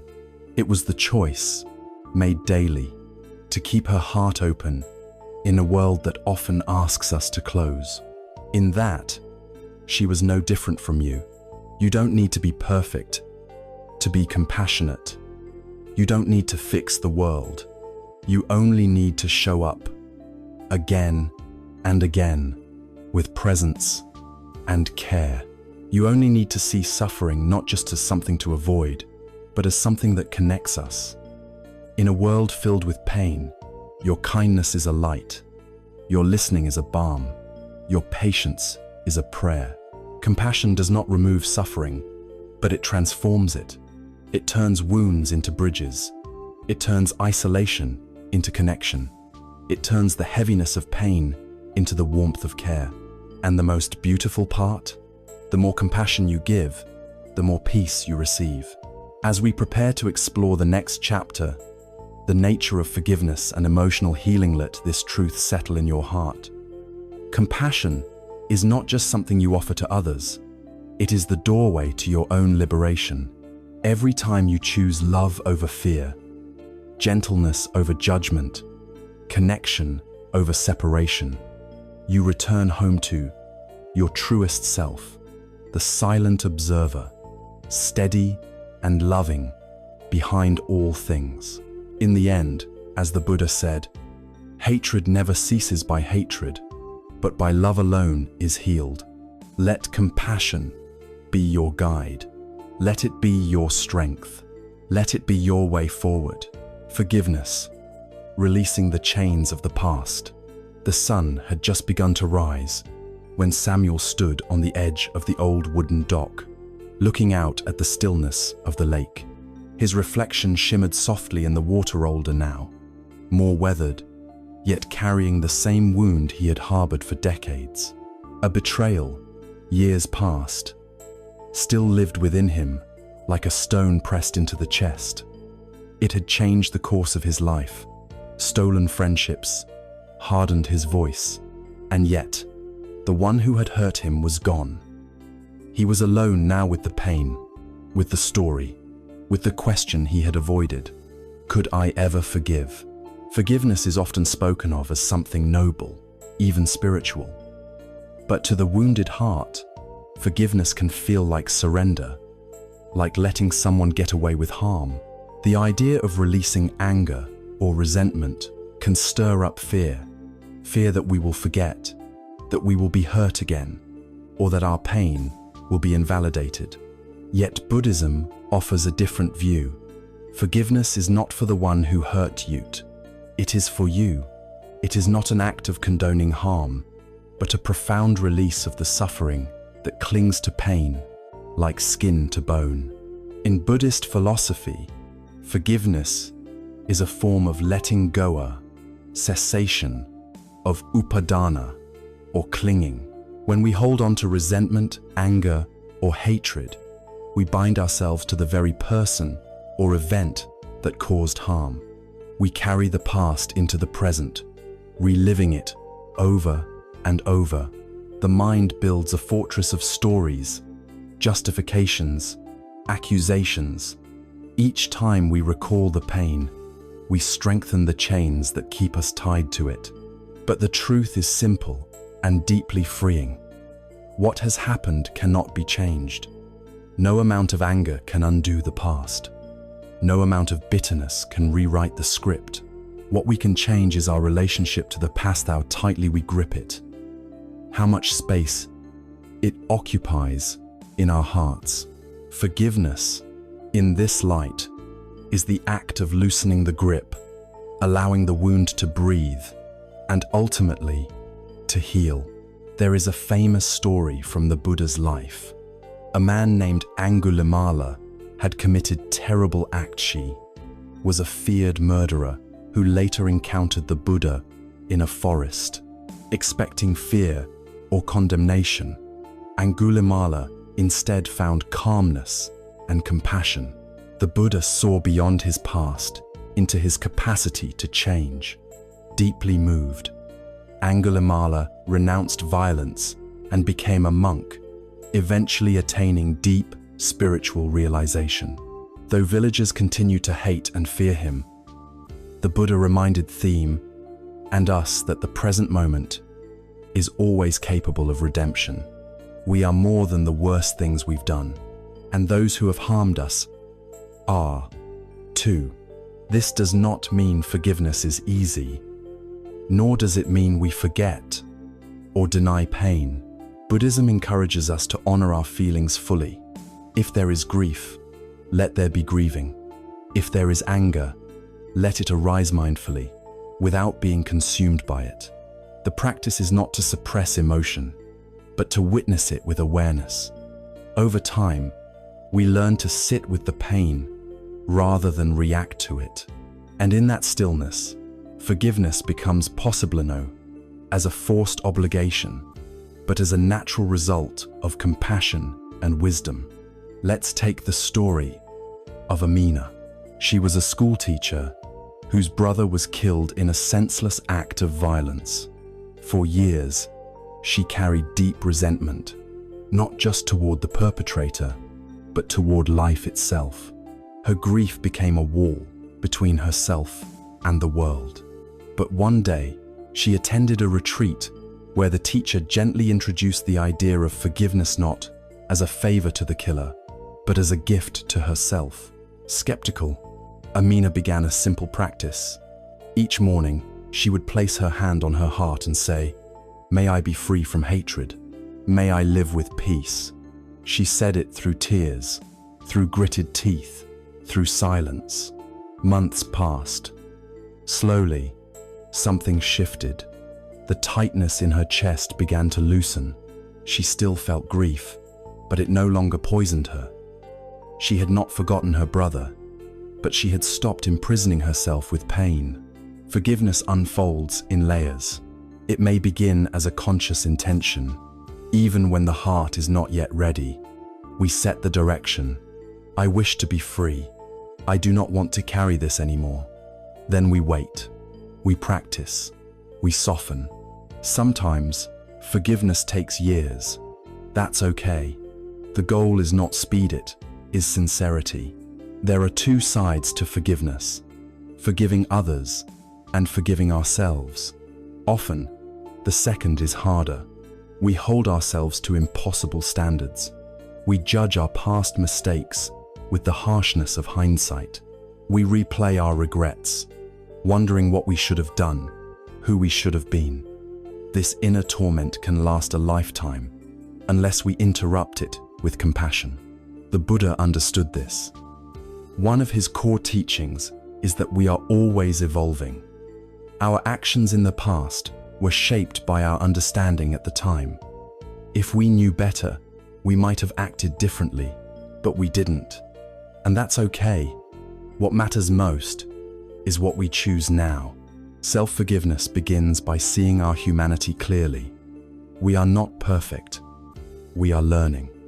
And when we meet our mistakes with gentleness, we create space for transformation. Here is a practice to try. Sit quietly. Bring to mind a past action that still causes you pain or shame. Feel the weight of it. Then say softly, "At that time, I was doing the best I could with what I knew. I offer myself forgiveness." Repeat this as often as you need, not to excuse, but to release. You may also include the phrase, "May I learn, may I grow, may I be free." Over time, these words sink deeper than your shame. They plant seeds of healing. Forgiveness is also relational. There may be people in your life with whom reconciliation is impossible. They may be gone, they may be unsafe.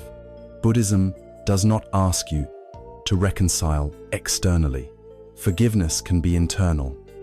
It is the shift from bitterness to equanimity. You don't have to speak to someone to forgive them. You don't have to be close to love them from afar. You don't even have to agree with their actions. You only have to release your own suffering. There's a parable about two prisoners. Both were imprisoned unjustly. Years later, one was released and went on to live freely. The other remained angry, haunted, stuck in the past. When someone asked, "Why are you still so angry?" he replied, "Because I'm still in prison." Forgiveness is the door that opens the prison from the inside. In relationships, forgiveness also plays a vital role.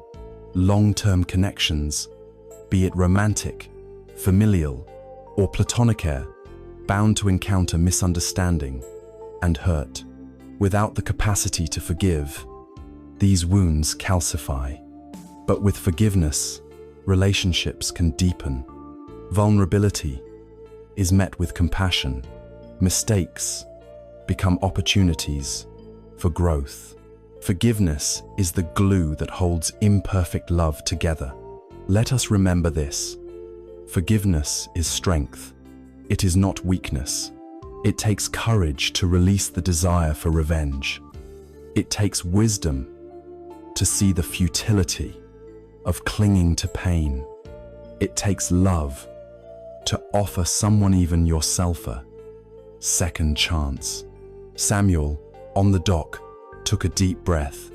The morning light painted golden ribbons across the water. He reached into his pocket and pulled out a small slip of paper, a note he had written long ago, never sent.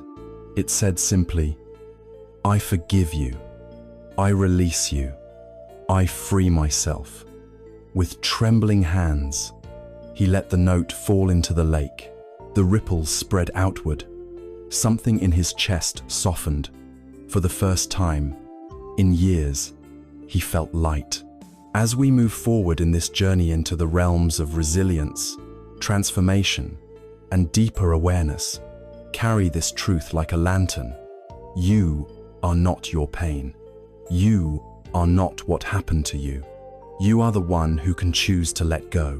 Forgiveness is the bridge between suffering and peace. It is the path of the heart, and it begins, always, with the quiet decision to be free. Resilience through suffering, turning pain into the path. Rain fell gently on the rooftop of a small monastery in the northern hills of Thailand. Inside, a young monk named Arun knelt on the wooden floor, eyes closed, breath deep and steady. He had come to the monastery after the sudden loss of his sister in a car accident. The grief had nearly shattered him.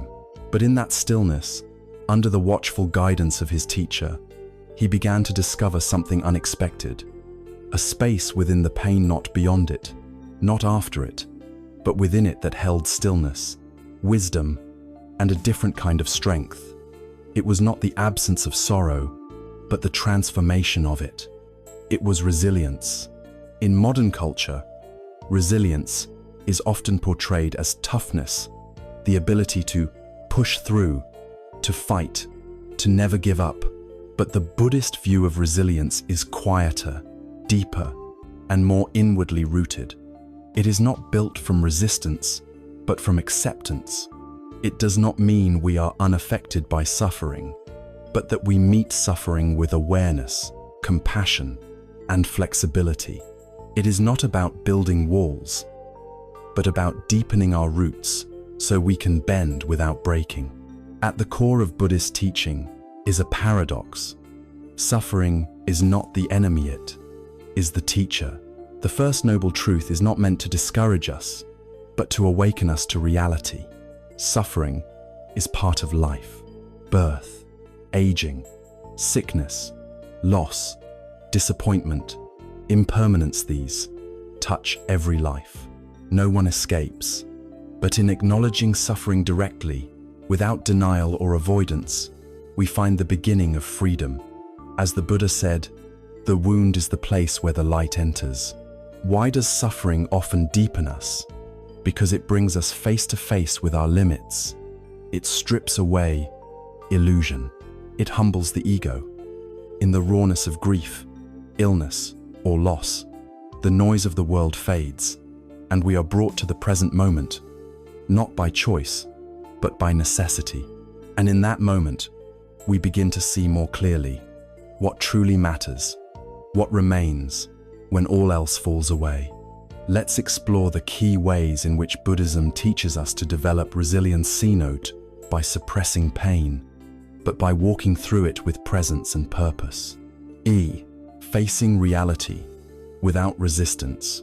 The first doorway to resilience is acceptance. This is not resignation or passivity. Acceptance means we stop fighting what is. When we argue with reality, this shouldn't have happened. It's not fair. Why me? We add a second layer of suffering to the first. This is what Buddhism calls the second arrow. The first arrow is the pain itself. The second arrow is our reaction to it, or mental struggle, resistance, and story-making. When Arun lost his sister, his mind screamed with questions. Why now? Why her? He blamed the driver, fate, himself. But his teacher gently asked him to sit with the pain without fueling it. You cannot undo what has happened, the teacher said, but you can choose how to hold it. Over weeks, Arun learned to drop the story and sit with the raw ache. It didn't disappear, but it softened. He began to understand that accepting his pain did not mean liking it meant ceasing to fight with it. In your own life, try pausing in the midst of struggle and simply saying to yourself, this is what's happening right now. Name it. This is grief. This is fear. This is loss. Naming brings clarity. It anchors you in the truth of the moment. It opens the door to compassion. 2. Turning toward pain with compassion. Compassion is the soft strength of resilience. When we are suffering, the instinct is often to hardento, push through, numb out, or deny. But Buddhism invites us to do the opposite, to turn toward the pain with tenderness. Imagine holding a crying child.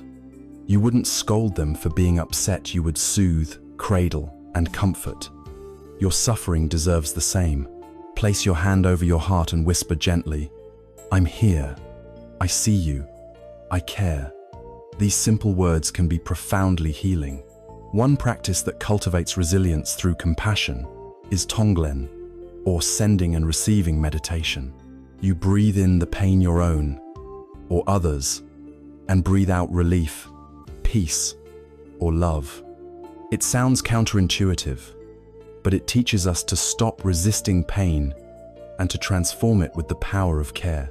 Over time, Tonglen strengthens our capacity to stay present with difficulty without being overwhelmed. 3. Understanding impermanence. Resilience also grows from understanding Anacath, Buddhist teaching of impermanence. Everything changes. No feeling, however intense, lasts forever. Knowing this doesn't take away the pain, but it gives us perspective. Think of waves crashing on a shore. Some are large, some small, but none remain. Emotions are like that. When we're in pain, it can feel eternal. But if we sit quietly and observe, we begin to see even the deepest grief has moments of spaciousness.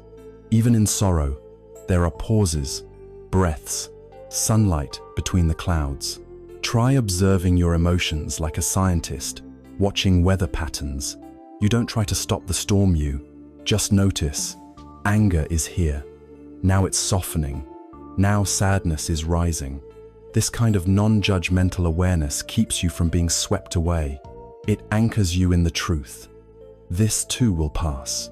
4. Finding meaning in suffering. One of the most powerful sources of resilience is the ability to find meaning in suffering. Not in a forced or simplistic way, but through genuine reflection. Buddhism teaches that pain can be a catalyst for awakening. It can deepen your empathy, shift your values, bring you closer to the present moment. Take Yuki, who was diagnosed with cancer at age 35. At first, she was devastated, but as treatment progressed, she began to see the diagnosis as a kind of teacher. It stripped away her superficial concerns. She became closer to her family. She spent more time in nature. She began to meditate. She said, "This illness hurt me, but it also woke me up." In your own life, ask, what is this experience teaching me? How has suffering shaped me? Often, our deepest strength comes not from avoiding hardship, but from walking through it with awareness. The cracks in our lives become places where the light of wisdom enters. 5. Relying on inner and outer refuge. The Buddhist path offers 3 sources of refuge. The Buddha, as the example of awakened possibility, the Dharma as the teaching, and the Sangha as the community. Resilience grows when we remember we're not alone. Whether it's turning to spiritual teachings, a trusted friend, or a support group, allowing ourselves to lean on others is not weakness, it's wisdom. When Aaron felt most overwhelmed, his teacher did not give him answers. He simply sat beside him in silence. That present, steady, kind, unshaken was more healing than any words. We all need that kind of refuge sometimes. And we can also be that refuge for others. When you listen to someone's pain without trying to fix it, when you simply stay present, you become a lighthouse in their storm. 6. Living with purpose. Finally, resilience is sustained by living with intention. Pain without purpose can feel unbearable. But when we connect our suffering to a deeper value compassion, growth, service it, transforms. Viktor Frankl, a psychiatrist and Holocaust survivor, wrote, "Those who have a why to live can bear almost any how." In Buddhism, this why is often rooted in the bodhisattva vow, to awaken not just for oneself, but for the benefit of all beings. This does not require you to become a monk or a saint. It simply means that your healing matters not just to you, but to the world. When you find peace, you bring peace. When you meet your pain with kindness, you make kindness more possible for others. Try asking, how can I use what I've been through to help someone else? It may be as simple as sharing your story, listening without judgment, or offering your presence. These small acts of purpose turn suffering into service. They make resilience not just personal, but collective. As the weeks passed in the monastery, Arun did not forget his sister. He still missed her, but the grief was no longer sharp. It had softened into something sacred. He had learned to sit with his pain, to breathe with it, to learn from it. He had discovered resilience not as an armor, but as a garden, something that grew slowly, rooted in truth, watered by compassion, and warmed by the sun of awareness. And you, too, can discover this garden. You don't have to be fearless to be resilient. You don't have to be unshaken. You only need to return, again and again, to the present moment, to feel fully, to meet yourself gently, to trust in the impermanence of all things. Suffering is not the end of the path. It is often the doorway. Beyond it lies depth. Beyond it lies presence. Beyond it lies the unshakable strength of your true self, the silent observer, watching with compassion, breathing with courage, growing in the heart of every storm, the illusion of control, surrendering to the flow of life. On a warm autumn morning, Layla sat at her kitchen table, surrounded by notes, calendars, and a laptop screen glowing with unanswered emails.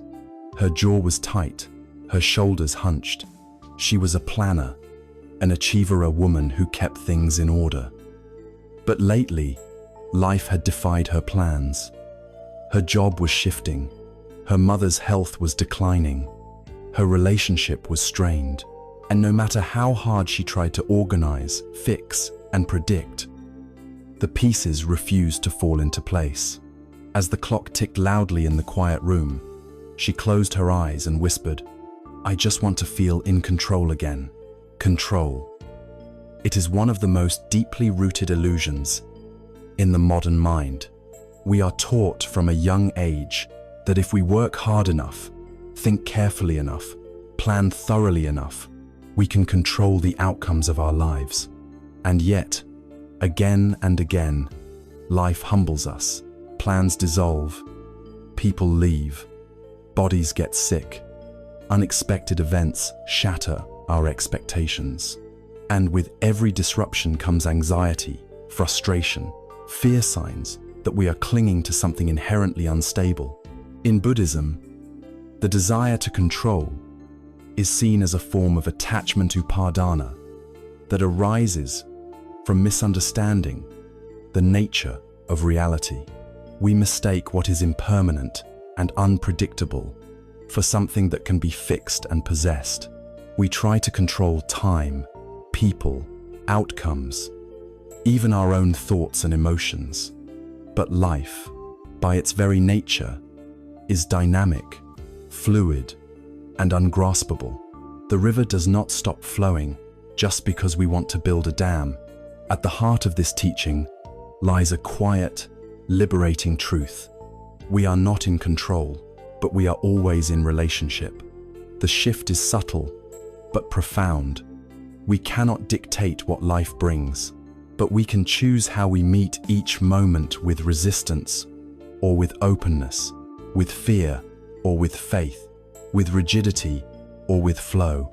When we let go of control, we do not fall into chaos, fall into presence. There is a well-known Zen story that speaks to this truth.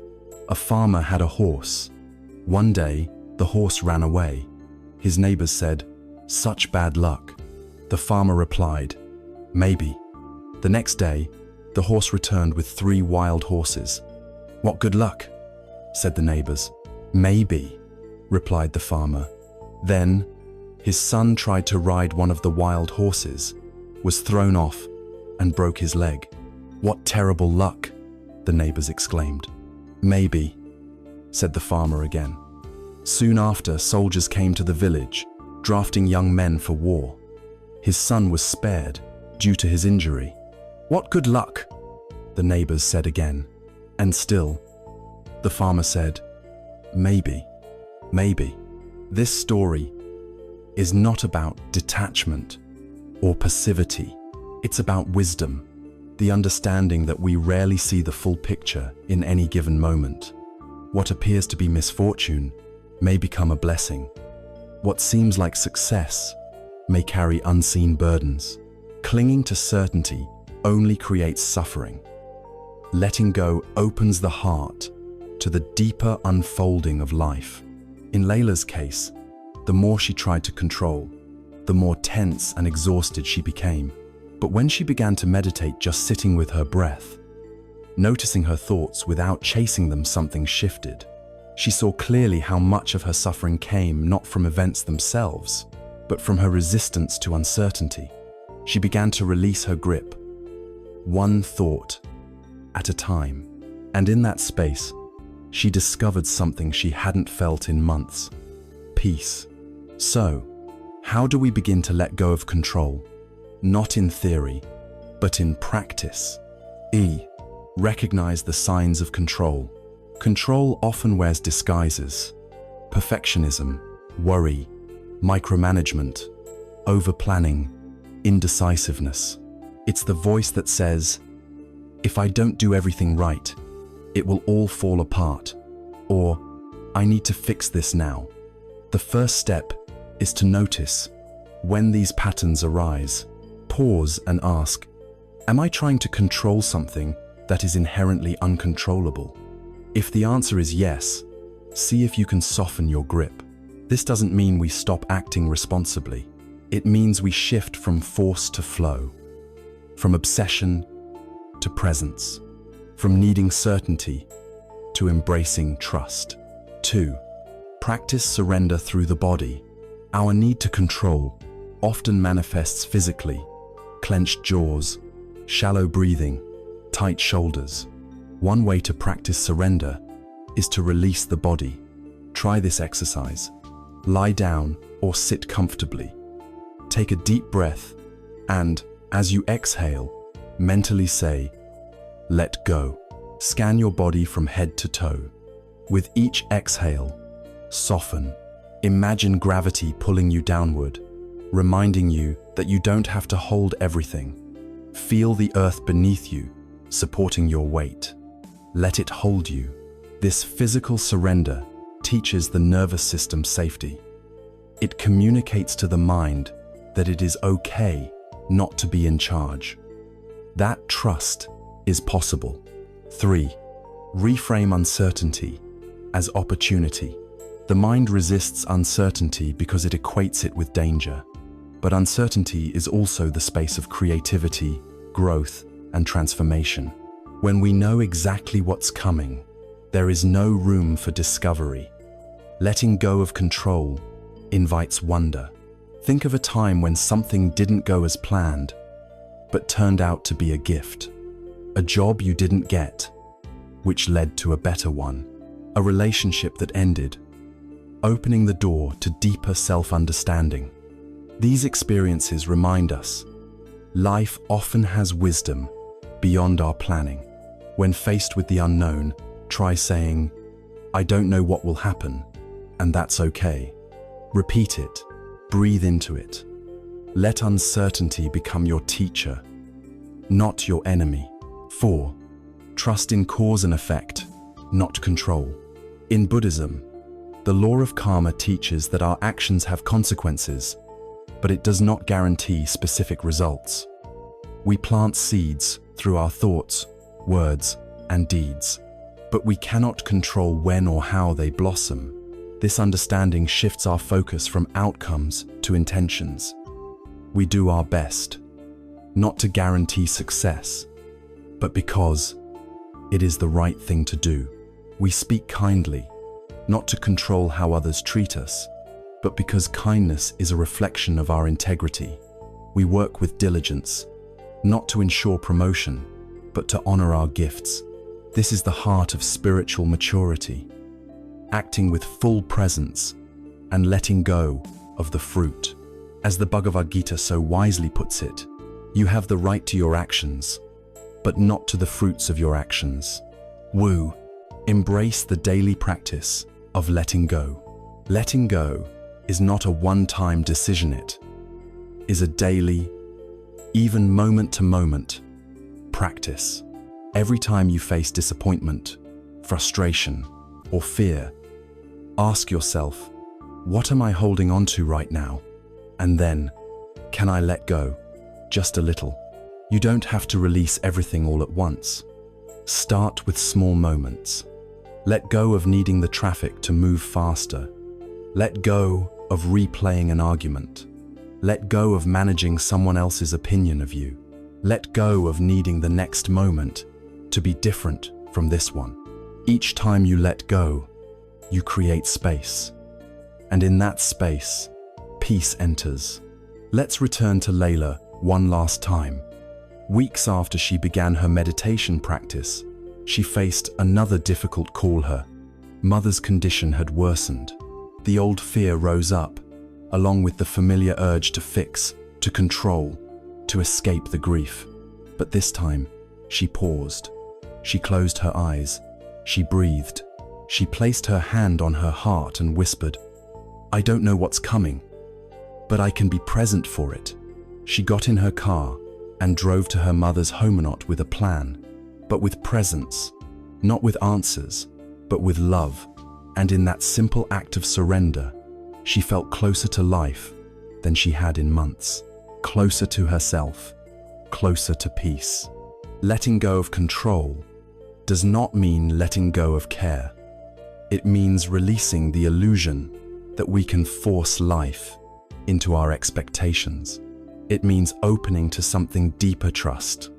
Trust in the unfolding. Trust in your inner strength. Trust in the wisdom of the present moment. In the words of the Tao Te Ching, when I let go of what I am, I become what I might be. When I let go of what I have, I receive what I need. So breathe. Open your hands. Feel the ground beneath you. You were never meant to carry everything. You were meant to dance with life, not drag it behind you. And in that dance, in that sacred surrender, you will find not chaos but clarity, not fear but faith, not loss but life itself, unfolding mysterious, unpredictable, and beautiful beyond control, living with intention, walking the middle path. It was early morning, and the forest monastery was cloaked in mist.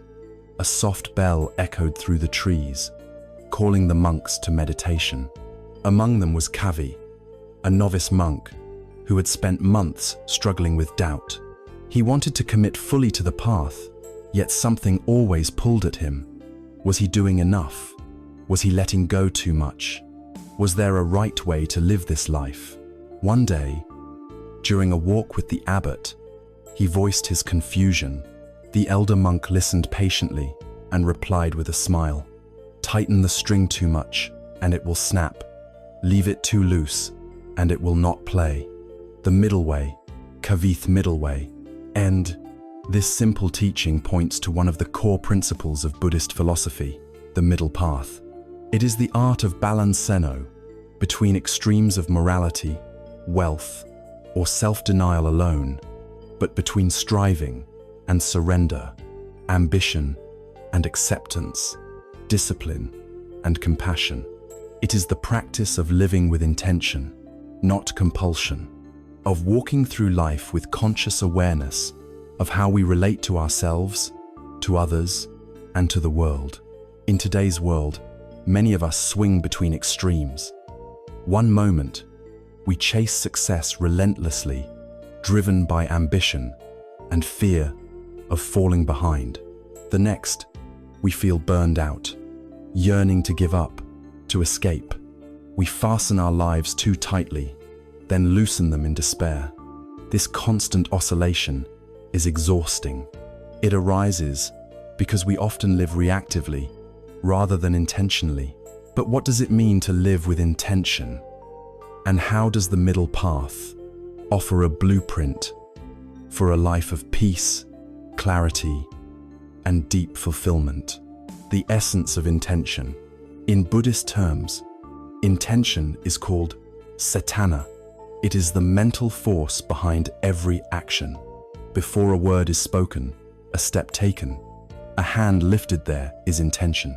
What we intend colors the karma of our actions, shaping their impact on others and on ourselves. A word spoken in kindness has a different energy than one spoken in anger, even if the words are the same. In this way, our intentions define the moral and spiritual direction of our lives. But intention goes deeper than momentary choice. It is also the foundation of how we live, the values we prioritize, the energy we bring to our work, the way we treat others, and the spirit with which we approach our challenges. To live with intention means to live consciously, deliberately, and in alignment with what we truly value, not according to habit, fear, or social conditioning. The middle path is the guide that helps us steer that intention not too rigidly, not too loosely, but with clarity and compassion. The extremes we must balance. The Buddha himself discovered the middle path only after trying the extremes. Born into wealth, he enjoyed every worldly pleasure.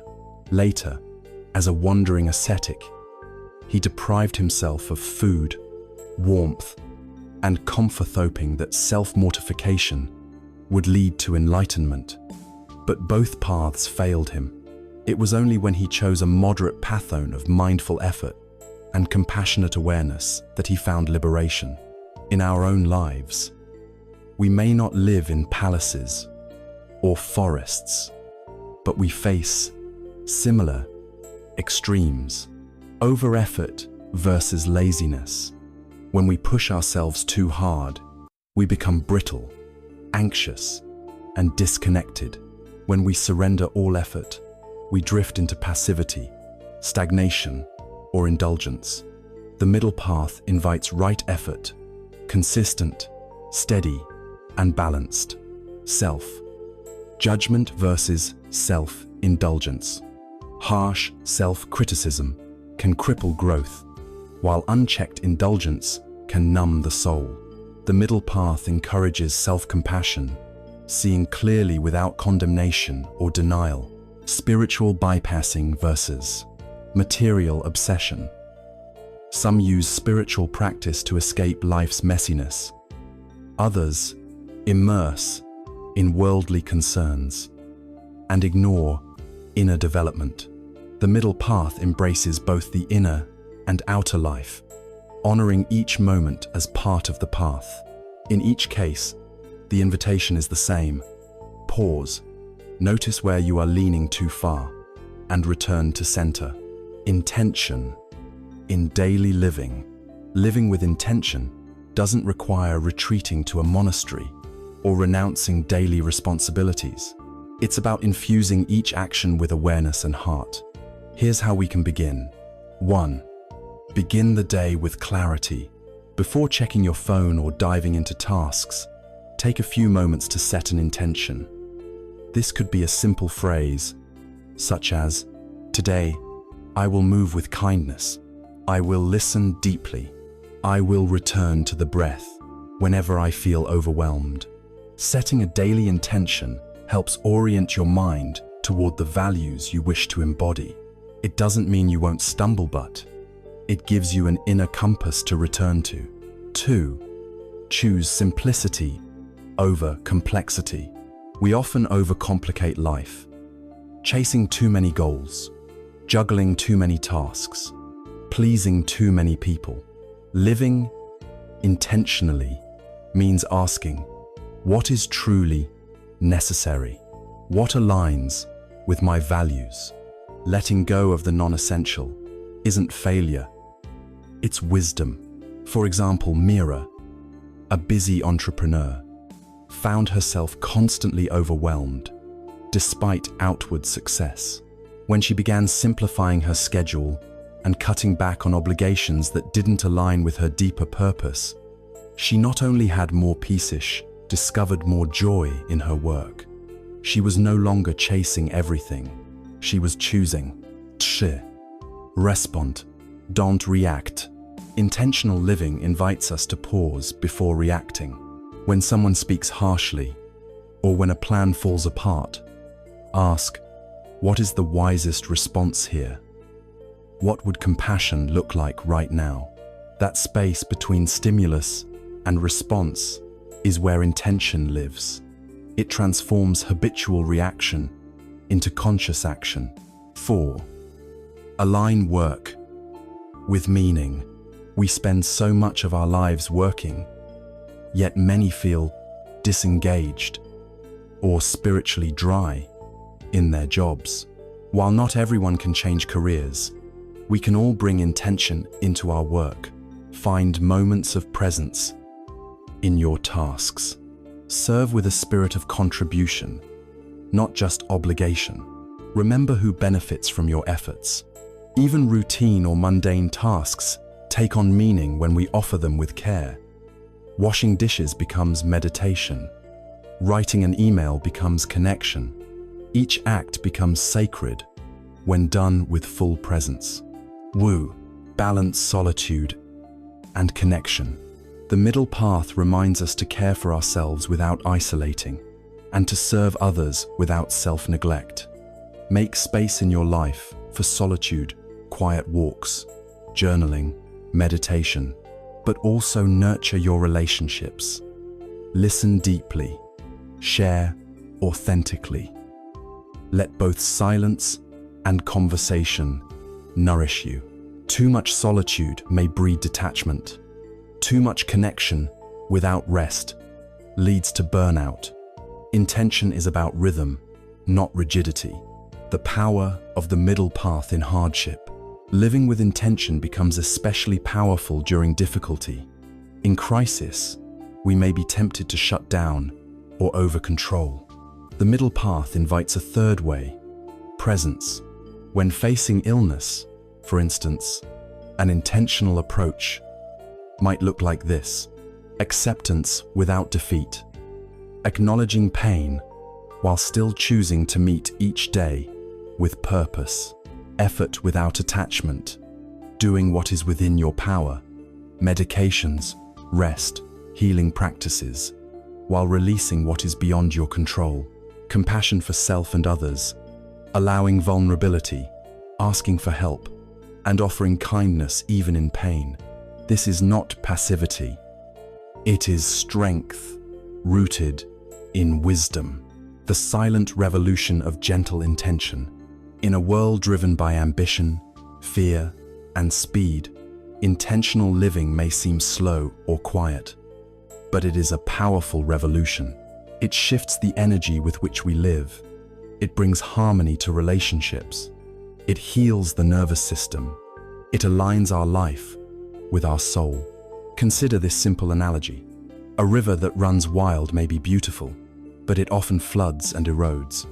A river with intention flows steadily, deeply, nourishing everything it touches. When we live with intention, our presence becomes a gift not just to ourselves, but to all we encounter. Returning to Kavi, let us return to the young monk, Kavi. Over time, he stopped measuring his worth by how advanced his practice seemed. He began rising early, not out of duty, but out of devotion. He walked slowly through the forest, aware of each step. He helped clean the kitchen mindfully, offering each motion as an act of reverence. His doubts didn't disappear, but they no longer defined him. He was walking the middle path not perfectly, but intentionally, and that was enough. So, too, for you, you don't need to control every outcome. You don't need to fix everything. You only need to choose each day, each memento, return to your values, to walk gently, and to live with care. That is the essence of the middle path. That is the power of living with intention.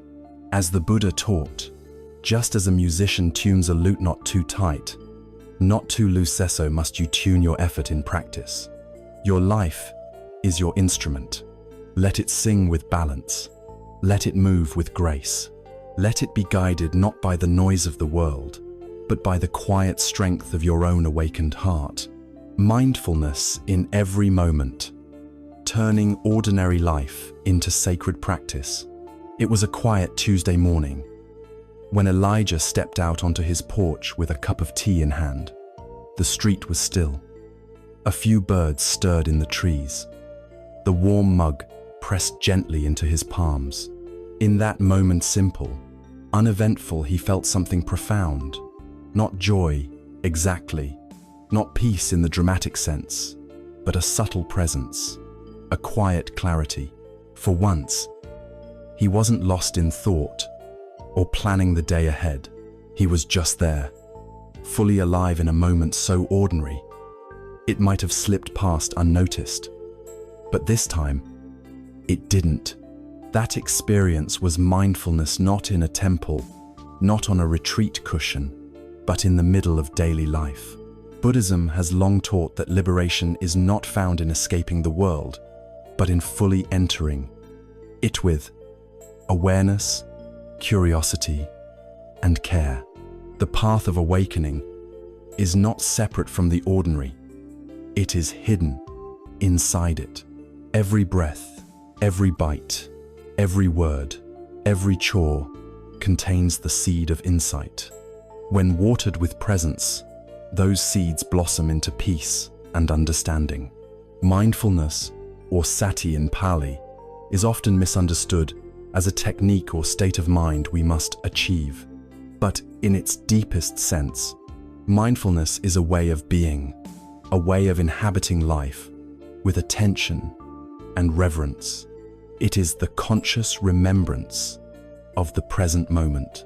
It is the decision to be awake, to see, rather than to drift through life in a trance of distraction. We often think spiritual practice must be grand or difficult, as of meditation, intense study, long retreats. And while these are valuable, the real heart of the path lies in what we do with our ordinary moments. Brushing teeth, driving to work, washing dishes, talking to a loved one, waiting in line. Every moment is a doorway to presence. Every act, when infused with awareness, becomes sacred. The cost of forgetting. To understand the power of mindfulness, we must first see what happens in its absence. Most of us live much of our lives in a state of distraction. We dwell in the pastry-living mistakes, carrying resentment, replaying conversations, or we leap into the future, worrying about outcomes, fantasizing about success, dreading uncertainty. Even in moments of pleasure, we are rarely present. We eat while scrolling. We walk while worrying. We listen while planning our next response. This fragmentation exhausts us. We live many lifetimes in our heads, missing the one that's actually unfolding. This unconsciousness or forgetfulness is called moha delusion. It's not moral failing, it's a habit of inattention, a habit of leaving the present moment in favor of thought. But the good news is, habits can be changed. The practice of remembering mindfulness begins with a simple intention: to remember the moment as it is. That's it. You don't need to stop your thoughts. You don't need to feel calm. You only need to notice gently, curiously, repeatedly. Here's a simple practice. When you drink your morning tea or coffee, pause before the first sip. Look at the color, feel the warmth, smell the aroma, taste slowly. Let it be tea, not a background to your worries. That single act of remembrance reconnects you to the moment. And the moment is where life lives. Anchoring in the senses. The body is always present. The breath is always here. These are our anchors. Whenever you feel scattered, come back to the body. Feel your feet on the floor, the weight of your body on the chair, the air on your skin, the sound of breath. These sensations don't lie. They are doorways to now. One powerful technique is the 3 breaths practice. Any time during the day, before a meeting, during a pause, at a red light, take 3 conscious breaths.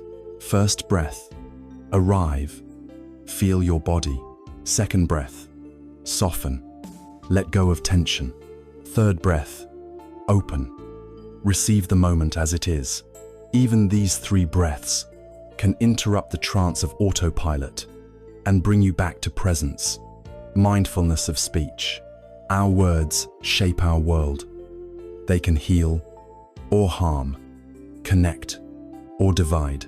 Mindful speech means pausing before speaking, asking, is it true? Is it kind?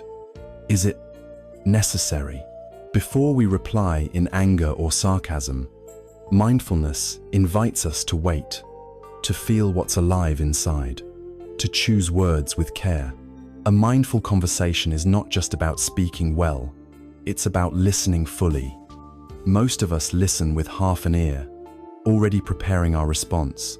Mindful listening means receiving the other person without needing to fix, judge, or defend. Try this. The next time someone speaks to you, give them your full attention, eyes, ears, presence. Let your mind rest. Let your heart open. Notice how this changes the depth of connection. Mindfulness of movement. Walking can be meditation. Washing can be meditation. Cooking, driving, folding laundry can be transformed through attention. Thich Nhat Hanh often spoke of washing dishes to wash the dishes. Not to finish quickly, not to move on, but to feel the water, to smell the soap, to enjoy the act of caring for a bowl. This doesn't mean we must move in slow motion all the time, but it does mean we arrive in what we're doing. We bring body and mind together. That union is where joy lives.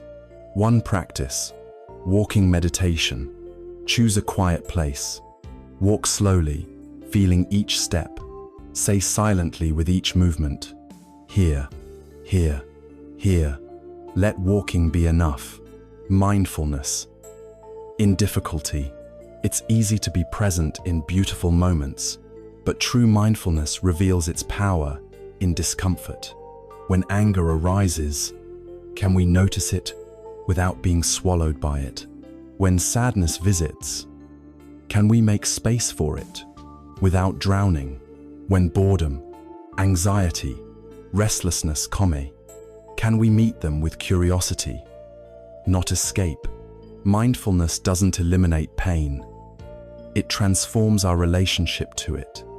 We stop reacting blindly. We start responding wisely. A mindful breath in the middle of an argument can save days of regret. A moment of presence in grief can soften the sharpness of sorrow. This is not about perfection. You will forget. You will get swept away. The miracle is in remembering again. Everyday sacredness. Imagine waking up each day, not as a routine, but as a ritual.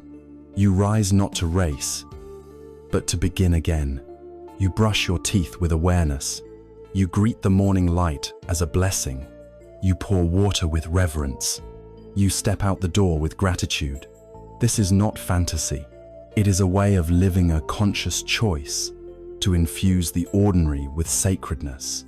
In many Buddhist traditions, monks bow before entering a meditation hall, not out of superstition, but to honor presence. What if we bowed inwardly before each task?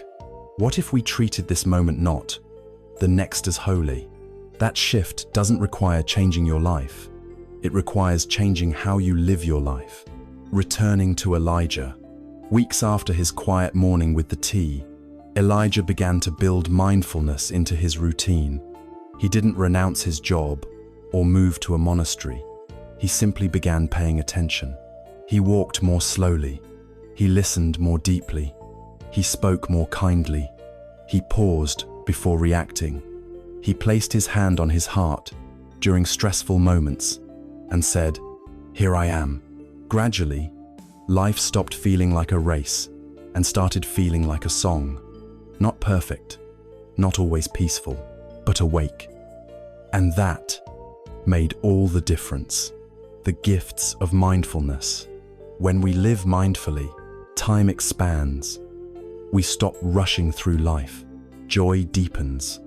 We savor small blessings. Pain softens. We meet it with care. relationships flourish. We become more present, more loving. Life becomes a path, not a problem. Mindfulness doesn't fix everything. It doesn't make life painless or perfect, but it makes life real. And reality, seen clearly, is enough. As Zen master Dogen said, if you cannot find the truth right where you are, where else do you expect to find it? A daily practice invitation. Try this simple mindfulness routine for 1 week.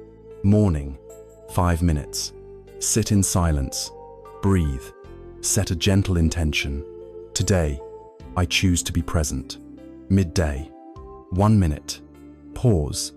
Take 3 conscious breaths. Notice your body. Evening, 5 minutes. Reflect on the day.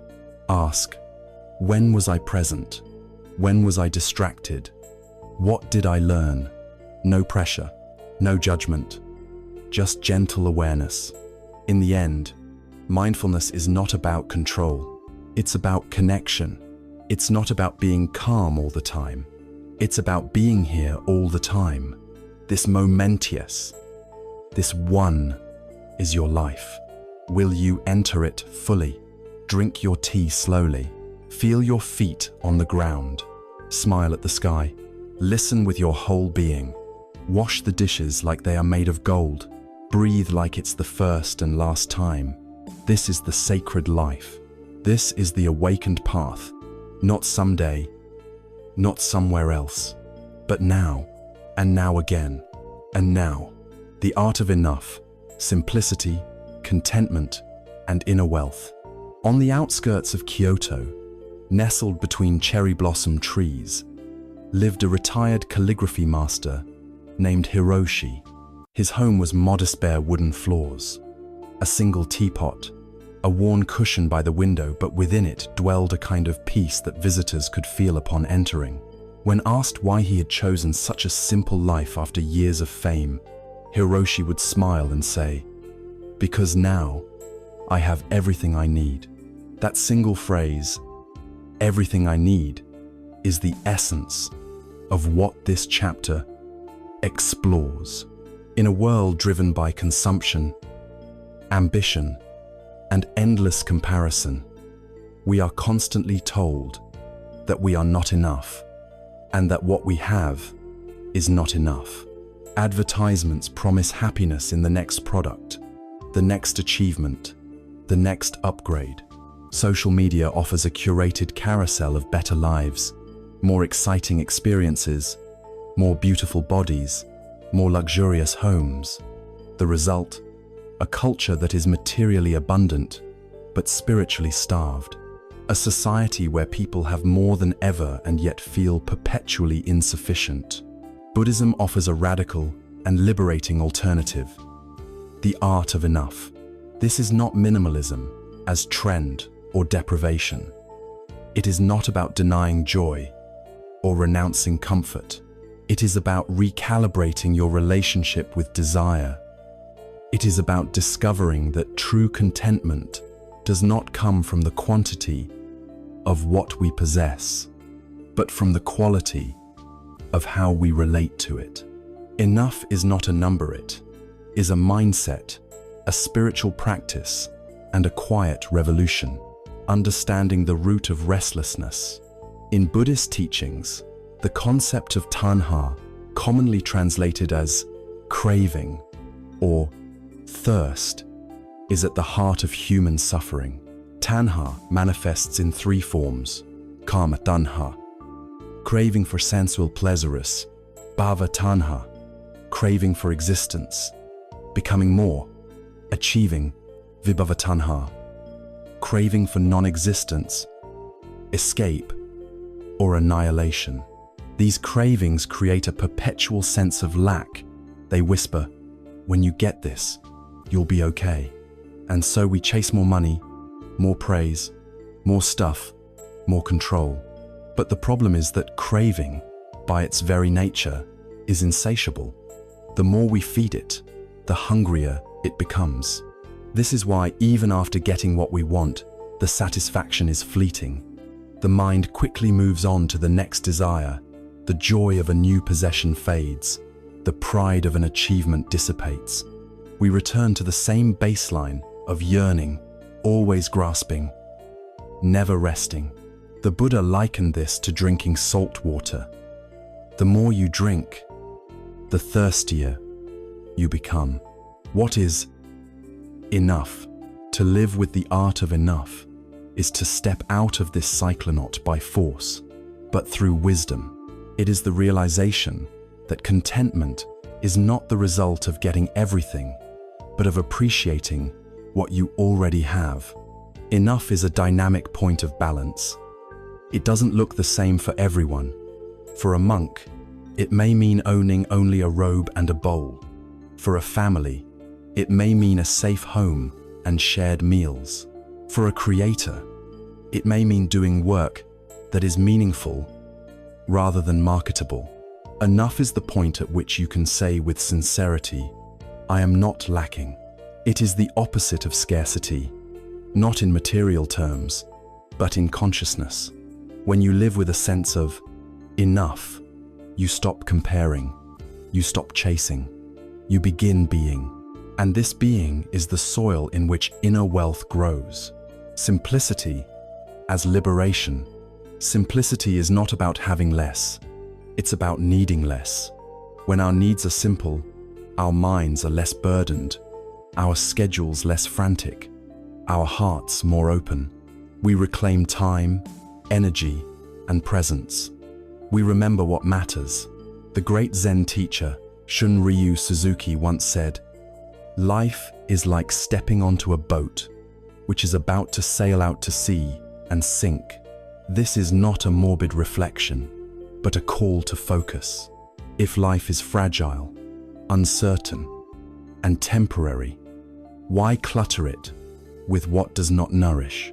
When we simplify, we begin to see clearly. We realize that we don't need 30 pairs of shoes, 10 subscriptions, a full social calendar, or constant validation. We begin to question, does this thing truly serve me, or am I serving it?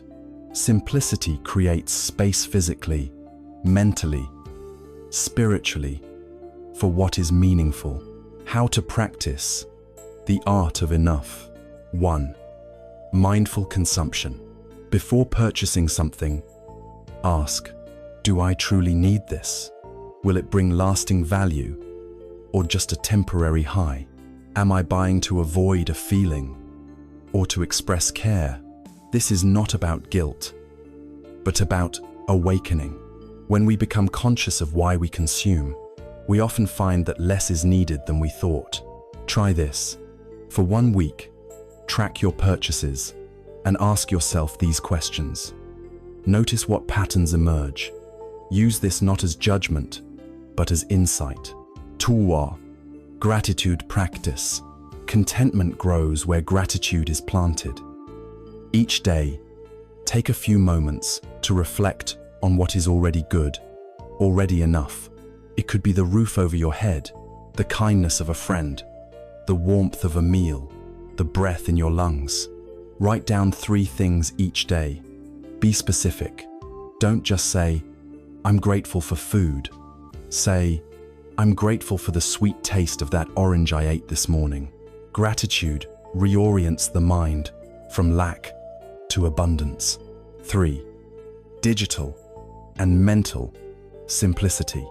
Information overload is a modern form of clutter.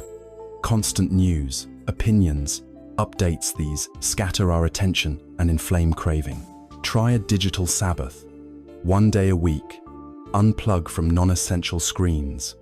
Spend time in silence, nature, or genuine conversation. Likewise, simplify your commitments. Say no more often. Make space between tasks. Rest. Simplicity is not laziness, it is presence. 4. Practice voluntary limitation. Try intentionally living with less in certain areas, not as punishment, but as exploration. Limit your wardrobe for a month. Cook with just a few ingredients. Use 1 cup and wash it mindfully after each use. These experiments train the mind to appreciate not accumulate. They cultivate a subtle but profound sense of inner richness. 5. Redefine success.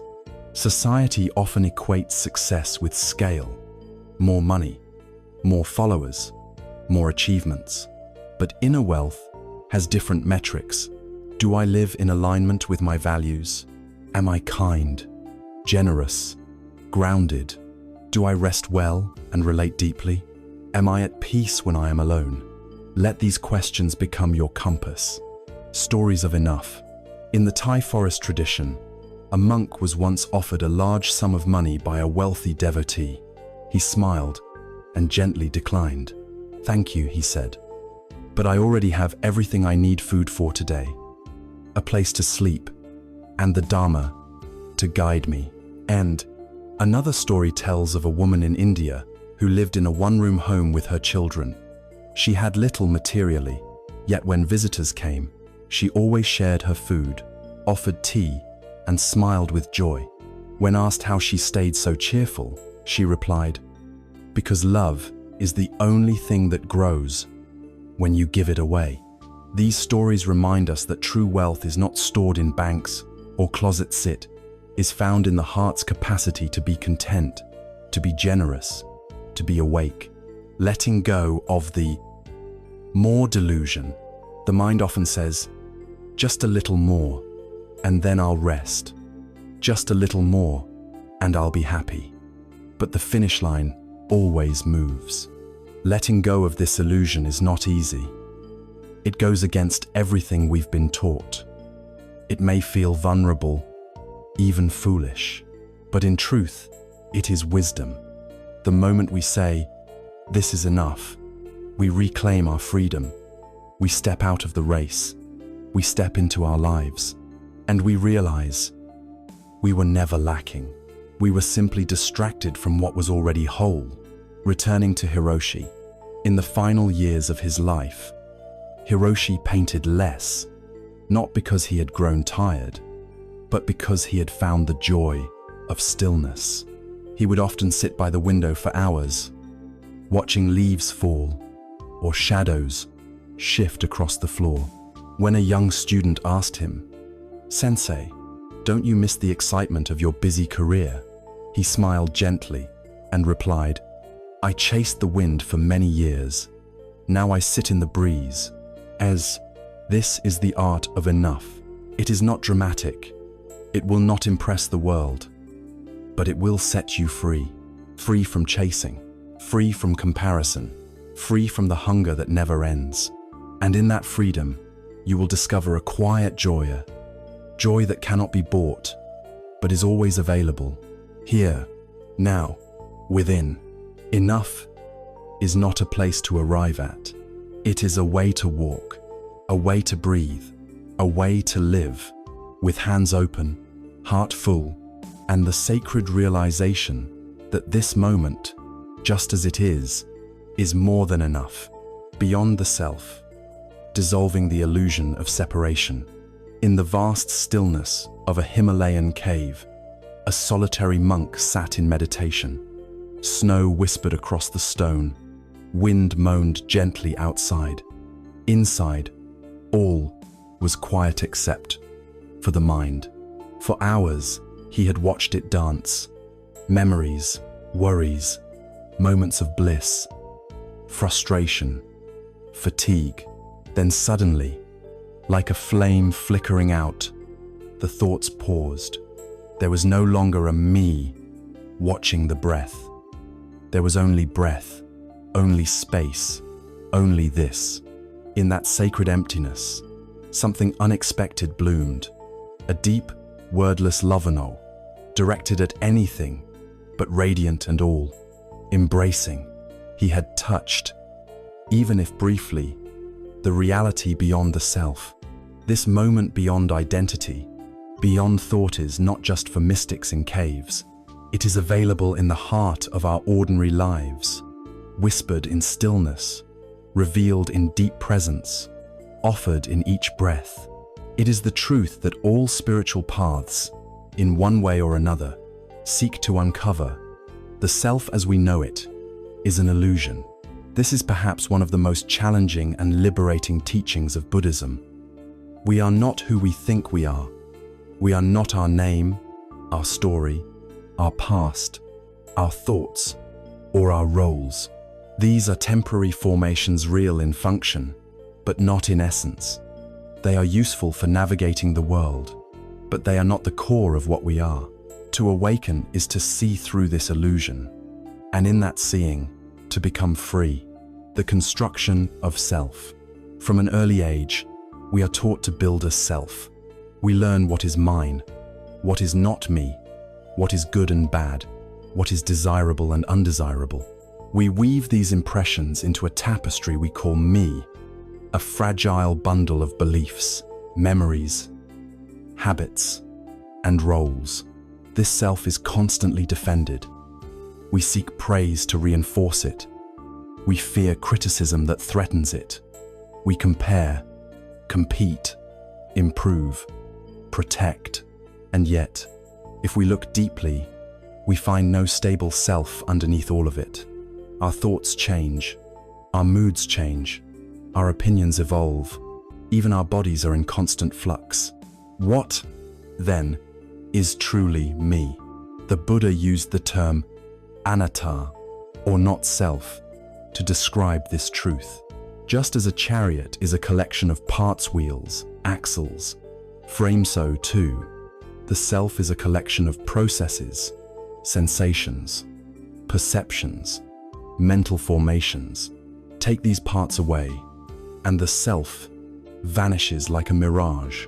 This can sound frightening. After all, we rely on our sense of self to make decisions, build relationships, understand our lives.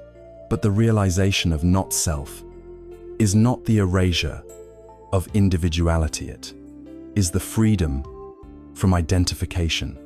You still function, you still feel, but you are no longer bound by the false belief that you are a separate, isolated entity. The illusion of separation. Modern life reinforces the illusion of separation. We are conditioned to see ourselves as discrete units. I have my body, my goals, my opinions, my side of the argument. But this is not how reality functions. Look closely. Your body is not separate from the earth. You eat food grown in soil, drink water that once fell as rain, breathe air exhaled by trees. Your mind is shaped by culture, language, parents, teachers, friends. Every thought you think carries traces of others. Your emotions ripple through your environment. A smile softens a room, an angry word tightens it. Even your health depends on the unseen labor of microbes, hormones, and sunlight. You are not an island. You are a wave on the ocean, unique in form, but inseparable from the whole. When we cling to the illusion of self, we suffer. We feel isolated, defensive, lonely. We compete for validation. We fear loss because we think something essential can be taken. But when we see through the illusion, we soften. We see others not as threats or strangers, but as different expressions of the same life, dissolving the self through practice. So how do we begin to loosen the grip of the self? How do we taste the freedom that lies beyond? 1. Witness the mind without ownership. In meditation, begin to notice how thoughts arise on their own. You don't choose them. They appear, stay for a while, then fade. Emotions rise like tides. Sensations flicker and shift. Simply observe. Say silently, "This is a thought. This is a feeling. This is a story."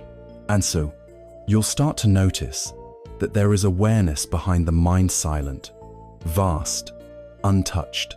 That awareness is not your personality. It doesn't have opinions or fears. It is simply the space in which all experience appears. Rest there. 2. Contemplate interdependence. Spend time reflecting on how everything you are depends on others. Your food, your clothes, your shelter, your language all, are gifts from countless beings. As Thich Nhat Hanh wrote, "In a sheet of paper, there are clouds. Without clouds, there is no rain. Without rain, the trees cannot grow. And without trees, there is no paper." Try this. Before eating, pause and silently thank the farmers, the sun, the rain, the hands that prepared the meal. Let gratitude dissolve the illusion of separateness. 3. Serve others without self-reference. One of the most powerful ways to dissolve the self is to act without needing recognition. Help someone without expecting thanks. Offer kindness anonymously. Smile at a stranger. These small acts disrupt the ego's need to be seen, praised, or rewarded. They shift the focus from me to we, from self to service. Ironically, this is where true joy begins to bloom. 4. Ask the essential question. Who am I? This classic inquiryist in many spiritual traditions is not meant to be answered, but to be lived. Sit quietly and ask, who am I? Really? Whatever answer arises, my name, my job, my beliefs. Ask again, who sees that? How? Alf. Rai. Peel away each layer, again and again, until only presence remains. You may not find an answer, but you will find something deeper. The silence behind the question, the spaciousness that holds it all, the freedom beyond the self. When we begin to loosen the identity we cling to, several profound shifts happen. We become less reactive. Insults don't cut as deeply because we're not defending a fixed ego. We become more compassionate. Others' pain is no longer theirs. It touches us because we recognize our shared being. We fear death less because we realize we are not this body or mind alone. We are part of something vast, timeless, and interconnected. We find peace, not the peace of having everything perfect, but the peace of not needing to protect a fragile self-image. This is not a denial of personality or individuality. You still have preferences, memories, quirks, but they are no longer prisons. They become playful, flexible, free. It's like wearing a costume at a festival. You enjoy the role, but you know it's not who you are. A parable of not self. A famous Zen story tells of a man who dreamed he was a butterfly. When he awoke, he asked, "Am I a man who dreamed he was a butterfly, or a butterfly now dreaming he is a man?" The question invites us to loosen our grip on identity. Who are we, really? What is real? What changes? What remains? In the deepest stillness, you may find that you are not this or that, but thisness, it's awareness, being, aliveness, without name or boundary, returning to the world. Spiritual insight is not meant to remove us from the world, but to return us to it with open eyes and an open heart. When we move beyond self-centeredness, we begin to live more lightly. We no longer need to prove ourselves. We are not trapped in endless comparison. We stop taking things so personally. And in that freedom, we become better friends, partners, parents, neighbors. We become lighthouses not because we shine, but because we no longer block the light that was always here. The practice of everyday emptiness. When someone criticizes you, pause. Instead of defending, ask, is this about me or about something passing through me? When you feel pride, notice the part of you that wants to be seen. Smile at it. Then, let it go. When someone thanks you, receive it without clinging. Let the praise move through you like wind through leaves. When you suffer, don't make it my pain. Let it be pain. Let it rise. Let it fall. Let experience pass through you without naming, grabbing, clinging. This is the dance of freedom. You are not your story. You are not your pain. You are not your past, your achievements, your failures. You are the silence beneath the story. You are the space that holds it all. You are the breath before the thought. You are the witness behind the eyes. And beyond even that, you are the ocean that dreamed itself into waves. Let go. Soften. Rest in the vastness of being. And from there, walk gently into the world. Not as a self trying to become more, but as life, dancing with itself, in a billion forms, all shimmering with the same light. There is no separate self. There is only this, and this is enough.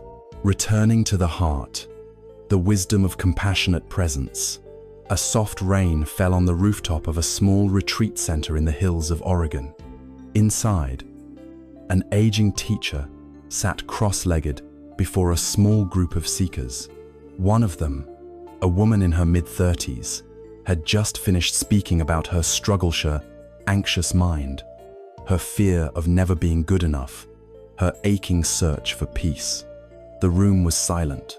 The teacher, eyes closed, placed his hand on his heart and simply said, "Come home, dear one. Come back to the heart. It remembers what the mind forgets." This returning to the heart is one of the most beautiful and essential teachings in the Buddhist path. It is the rediscovery of something we have always had, always known, but somehow lost in the noise of the world and the endless strategies of the mind. In our search for understanding, we often climb into the mind. We analyze, we theorize, we strive. But wisdom, true, liberating wisdom, doesn't live only in the intellect. It lives in the heart, in the depth of our being where presence, compassion, and clarity meet. To return to the heart is to rediscover the source of who we are. It is to soften into presence, to live with tenderness, and to meet the world not from fear, but from love. The exile from the heart. Modern life pulls us away from the heart in countless ways. We are trained from childhood to seek value through performance, achievement, comparison. We are taught to protect ourselves from vulnerability, to avoid emotional discomfort, to pursue security over authenticity. Over time, many of us build inner walls not out of malice, but from hurt, trauma, or survival. These walls take the form of cynicism, overthinking, judgment, or busyness. We become heads without bodies, minds without feeling, people disconnected from our own tenderness. And yet, something always aches beneath the surface, a longing to be met, to be known, to be loved. We may project this longing outward, seeking validation, affection, or answers. But the deeper truth is that we are yearning for our own presence, for the return of our attention to where it truly belongs, the center of our being, the heart as wisdom. In Buddhism, the heart and mind are often seen as one asita.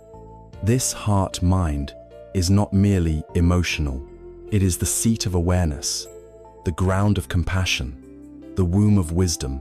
When we speak of heart here, we mean not just sentiment, but an embodied, spacious, intuitive knowing. The heart sees differently than the mind. It doesn't need to prove or possess. It knows how to hold paradox, how to forgive, how to remain present even when things are hard. The heart doesn't ask, "Am I good enough?" It asks, "Am I open?" The heart doesn't cling to outcomes. It opens to process. The heart doesn't divide the world into right and wrong, us and them. It feels the shared human experience beneath all forms. To return to the heart is not to become weak, it is to become truly strong. Softness is not the opposite of strength. It is the source of it. Practices for returning to the heart. This return is not abstract. It is a daily, embodied practice, something we can cultivate with care, intention, and patience. Placing the hand on the heart. This is one of the simplest and most powerful practices. When you feel overwhelmed, disconnected, or afraid, place your hand gently on your heart. Take a few deep breaths. Feel the warmth of your own touch. Then, silently repeat a phrase of kindness, such as, "I'm here. It's okay to feel this. I care about this suffering. May I hold this with compassion." This simple gesture brings the mind back into the body, the awareness back into the present, and the attention back into the heart. It is a sacred pause, a signal of remembrance. Loving kindness, metta, meditation. Loving kindness is a formal practice of cultivating goodwill toward oneself and others.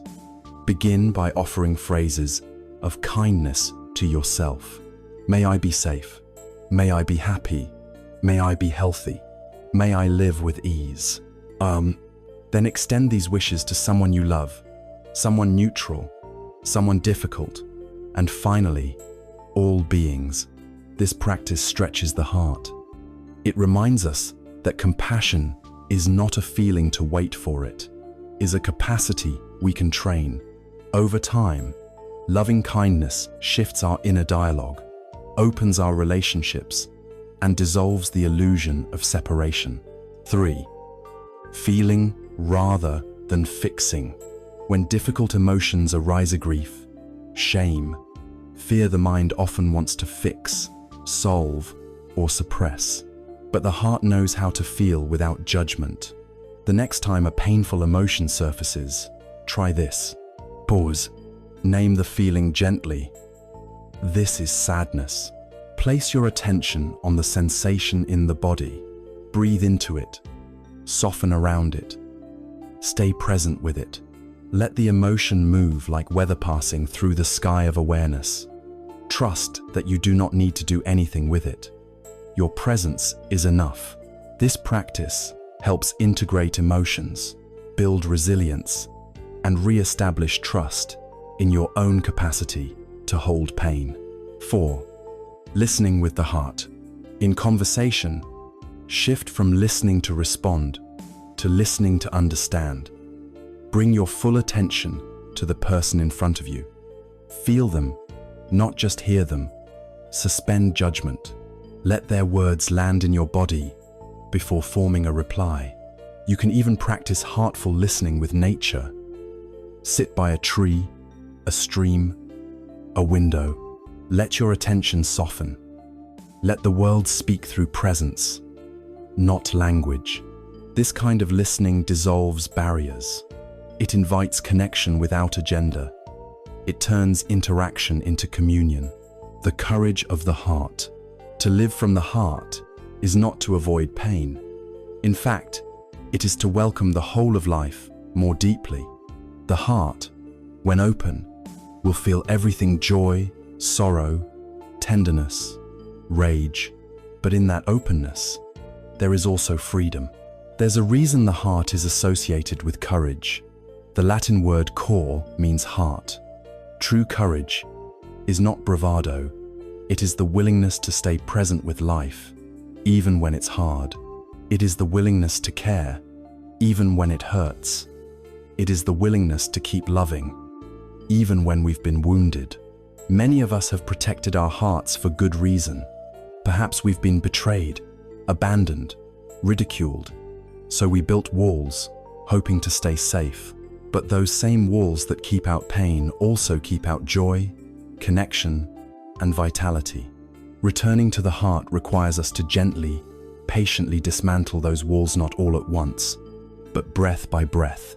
With each act of softness, the heart reopens, and what we discover inside is not brokenness, but beauty, not weakness, but wisdom, not emptiness, but spaciousness. Living from the heart in daily life. Returning to the heart is not a retreat from the world. It is a way of being in the world with depth, grace, and compassion. When we live from the heart, we make decisions that align with our values, not our fears. We move at the speed of presence, not the speed of pressure. We treat others with dignity not because they earn it, but because they are human. We become generous not just with money, but with attention, patience, and presence. We forgive more easily not by denying harm, but by releasing the need to keep suffering. We offer kindness not as performance, but as our natural state. And perhaps most importantly, we begin to belong, not to a group or identity, but to life itself. A story from the forest. A monk once asked his teacher, "How do I return to the heart when I feel numb?" The teacher replied, "Go into the forest, sit with a tree, say nothing, just let your breath and the wind teach you." The monk did so. He sat for hours, then days. At first, nothing changed. But one morning, as he watched a single leaf fall gently to the earth, something broke open. He wept not from sadness, but from the tenderness of being alive. That moment marked his return, not to a new belief, but to an old truth. Presence is enough. Let this be your invitation. If you've been lost in your mind, come back. If you've been guarding your heart, gently open. If you've been seeking worth in doing, try simply being. If you've been running from pain, sit with it. Offer it your breath. Offer it your care. There is nothing you need to prove. No version of yourself you must become. No perfect plan to follow. Only this breath. Only this moment. Only this sacred return. Place your hand on your heart. Feel the life pulsing beneath it. Say quietly, "I'm home. I never left. I'm ready to live from here." Let your life be a prayer, not of words, but of presence. Let your heart lead. Let your heart be your path. Let your heart be enough. Embracing impermanence. Finding freedom in change. The golden leaves of autumn drifted gently to the ground, swirling in the crisp breeze that whispered through the ancient trees of a Japanese garden. An old woman named Emiko sat quietly on a wooden bench, watching the slow dance of the falling leaves. She smiled softly, her eyes reflecting both the beauty and the passing of time. "Everything changes," she whispered to herself. "And in this change, there is freedom." Embracing impermanence is one of the most profound teachings of Buddhism. The word anicca captures this truth. All conditioned things arise, change, and pass away. This is not a distant philosophical idea, but a living reality, one that touches every moment, every breath, every relationship. Yet, for many of us, impermanence is a source of fear and suffering. We crave stability, permanence, and control in a world that is fundamentally transient. We cling to youth, possessions, loved ones, and identities. We resist change, hoping to hold on to what is comfortable and known. But what if impermanence, instead of being a threat, is actually a doorway to freedom? What if learning to flow with change, rather than fight it, is the path to peace? The nature of change. Everything in our experience is in flux. Our bodies age, thoughts arise and fade, emotions come and go, seasons turn, relationships evolve or end. Even the earth and stars are in constant motion on a cosmic scale. The Buddha observed that clinging to what is impermanent causes suffering. If we grasp at youth, the body will still age. If we try to hold on to a feeling, it will shift. If we refuse to let go of a person, loss will bring pain. Recognizing this is not about pessimism or despair. It is about seeing reality clearly. When we accept that nothing lasts forever, We stop chasing illusions of permanence. We begin to appreciate each moment for what it is, a fleeting gift. The fear of loss. The root of much human suffering is fear, and fear of losing what we love, fear of the unknown, fear of death itself. This fear creates resistance. We build emotional walls, avoid vulnerability, and cling to certainties that cannot endure. Emiko, the woman in the garden, knew this well. She had lost loved ones, faced illness, watched her children grow and leave. Yet, with time, she learned to welcome impermanence as a friend. She found that when she stopped fighting change, she could breathe more freely, love more deeply, and live more fully, flowing with impermanence. So how do we embrace impermanence, not just intellectually, but in the heart? 1. Cultivate mindful awareness of change. Practice noticing change as it happens.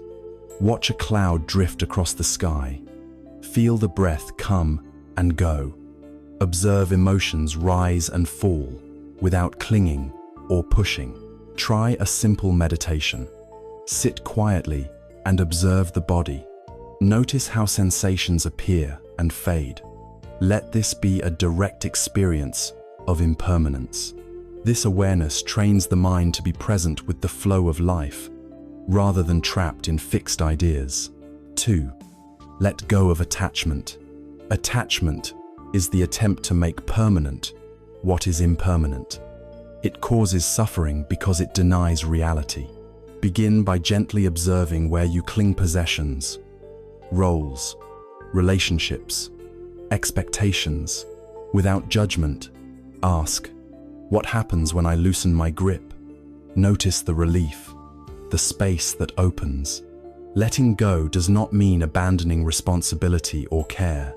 It means loving with an open hand, not a clenched fist. 3. Practice gratitude for the present. Impermanence makes each moment precious.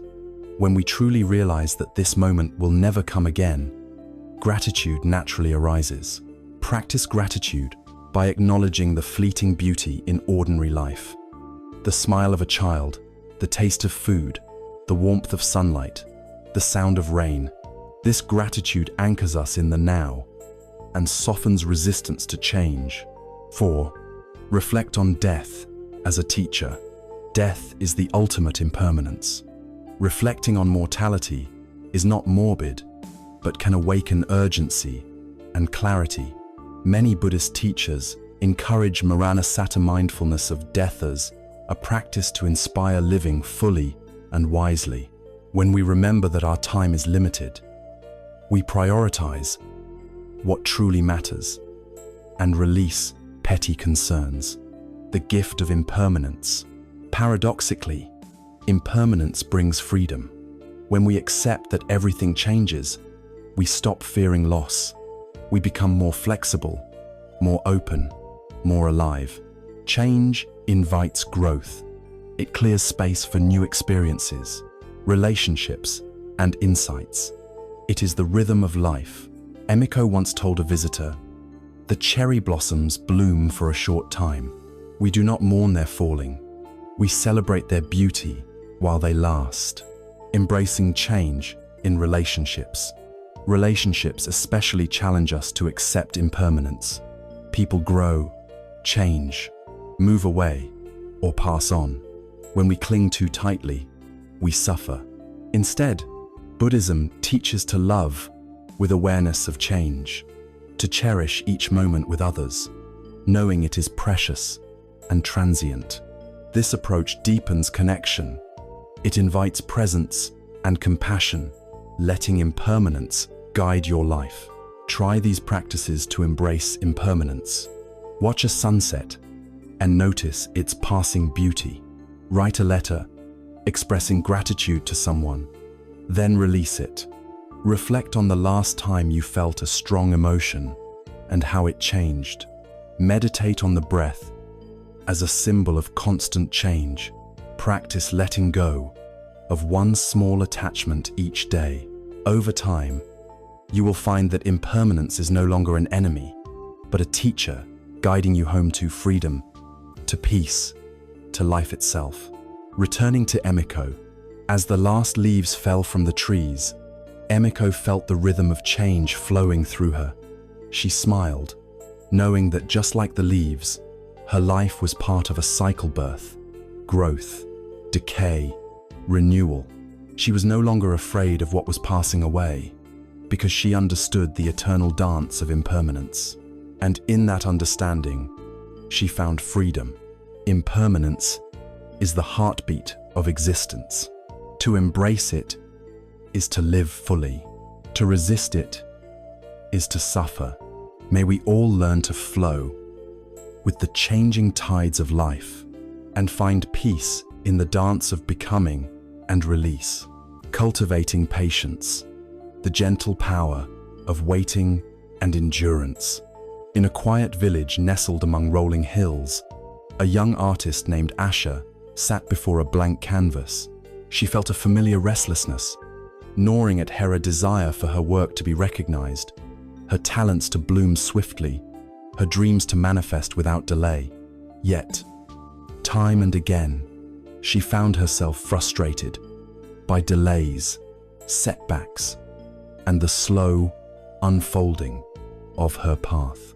One day, her grandmother, a woman known for her serene wisdom, sat beside her and said softly, "Patience, dear one, is not about waiting. It is about how we wait. It is the gentle power that nurtures the seed before it blossoms." End pens. Patience, often overlooked or misunderstood, is a cornerstone of the spiritual path and a vital quality for navigating the challenges of modern life. It is not mere passive waiting or resignation to fate. Rather, it is a dynamic, active cultivation of inner steadiness and acceptance, the willingness to endure difficulties with a calm heart and an open mind. In a world that prizes speed, instant gratification, and rapid results, patience can seem old-fashioned or even countercultural. Yet without it, our ambitions can become sources of anxiety, our challenges unbearable burdens, and our relationships strained by impatience and frustration.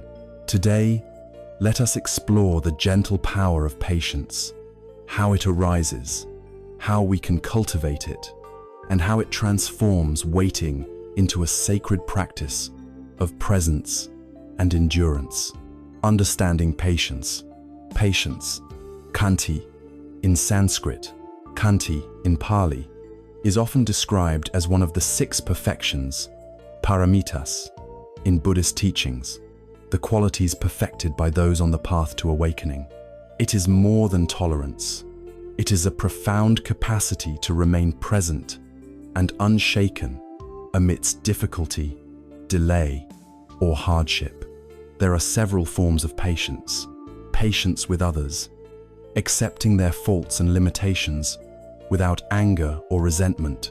Patience with oneself, forgiving our own mistakes and imperfections with kindness. Patience with circumstances, embracing life's difficulties and delays without resistance. Patience is intimately connected with wisdom. It arises when we see the bigger picture, that all things unfold in their own time, that suffering is part of growth, that rushing only breeds suffering. The restlessness of impatience. Impatience is born from the mind's aversion to discomfort and its craving for control. We want what we want now. We want things to go according to plan. When reality resists, the mind tightens, agitates, and reacts. Impatience creates inattention.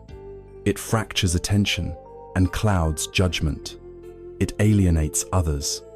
It exhausts. In the case of Asha, her impatience caused creative blocks, harsh self-criticism, and strained her relationships with fellow artists. She believed success was a fast track, but reality told a different story. Cultivating patience. Patience can be cultivated like a muscle, through mindful practice and gentle intention. Here are key ways to nurture it. 1. Pause and breathe. When frustration or anxiety arise, pause. Bring your attention to the breath. Take a few deep, slow breaths. Breathing deeply sends signals to the nervous system to calm down. It creates space between stimulus and reaction, allowing patience to arise naturally. Practice this pause throughout your day in traffic, in conversations, in moments of stress. 2. See the bigger picture. Remind yourself that life unfolds in cycles, like a seed that needs time to sprout, grow, and bloom. Your goals and healing need patience. Reflect on times in your past when waiting led to growth or insight. Remember that haste can undermine lasting success. This broader perspective helps soften urgency and nurtures endurance. San, embrace discomfort as part of growth. Patience requires welcoming discomfort without fleeing.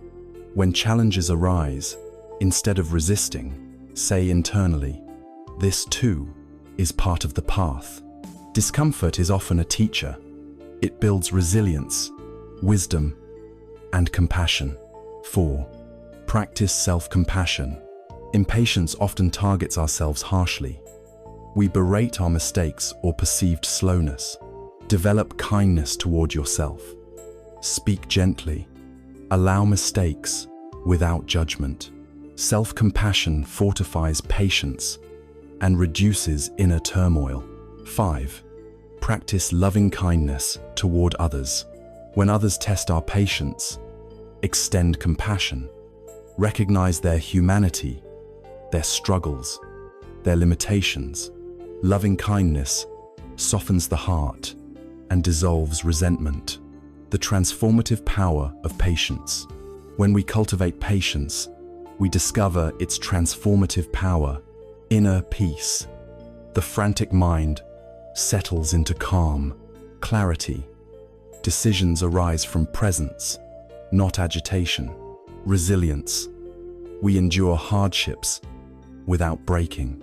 Compassion. Patience deepens empathy for ourselves and others. Joy. Presence in waiting opens us to beauty we otherwise miss. Patience turns waiting into a sacred space. The moments we resist become moments we cherish. Story of patience. The bamboo tree. There is an ancient story about the Chinese bamboo tree.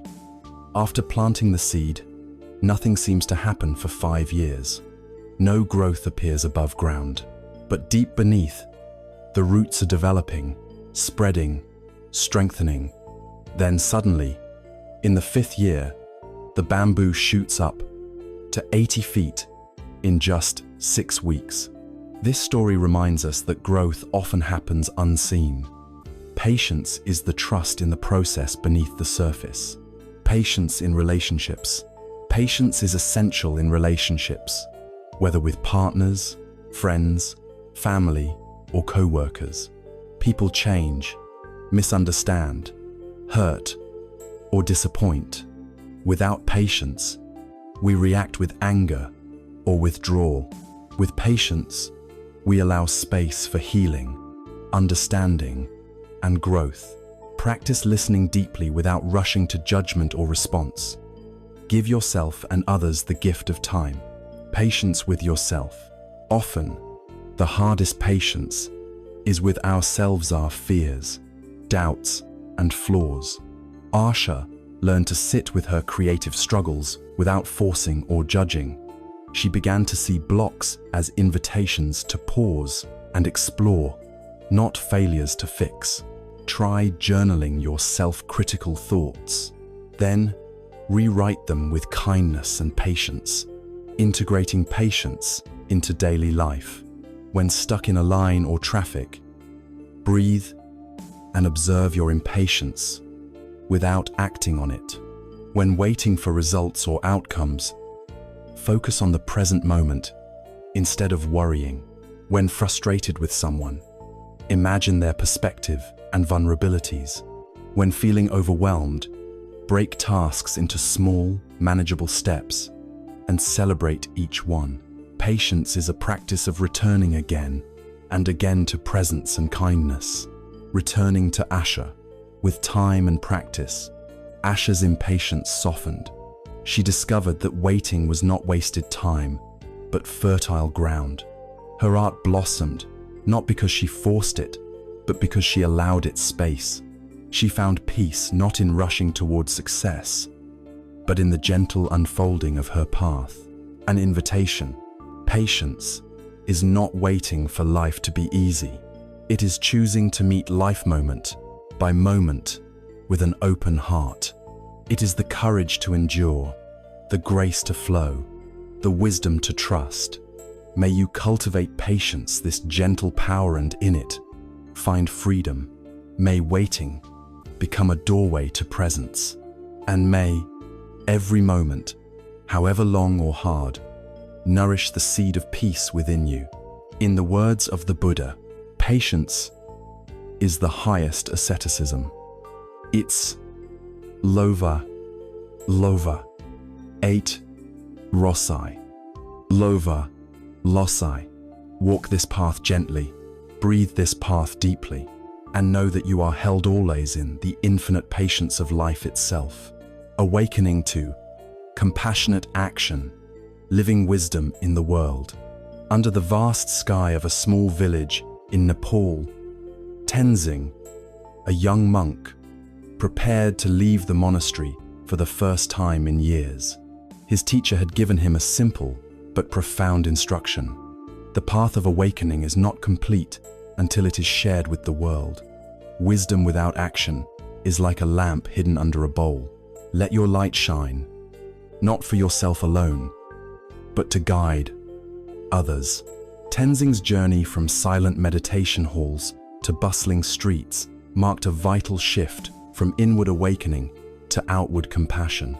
This final chapter invites us to live the fullness of awakening by embodying compassionate action. It is the living of wisdom, the flowering of insight into deeds that relieve suffering and nurture connection. Many seekers find peace and clarity in solitude, in mindfulness, and in philosophical understanding. But the deepest spiritual realization carries with it a call to engagement and movement beyond self, to the embrace of all beings. This engagement is not always grand or dramatic.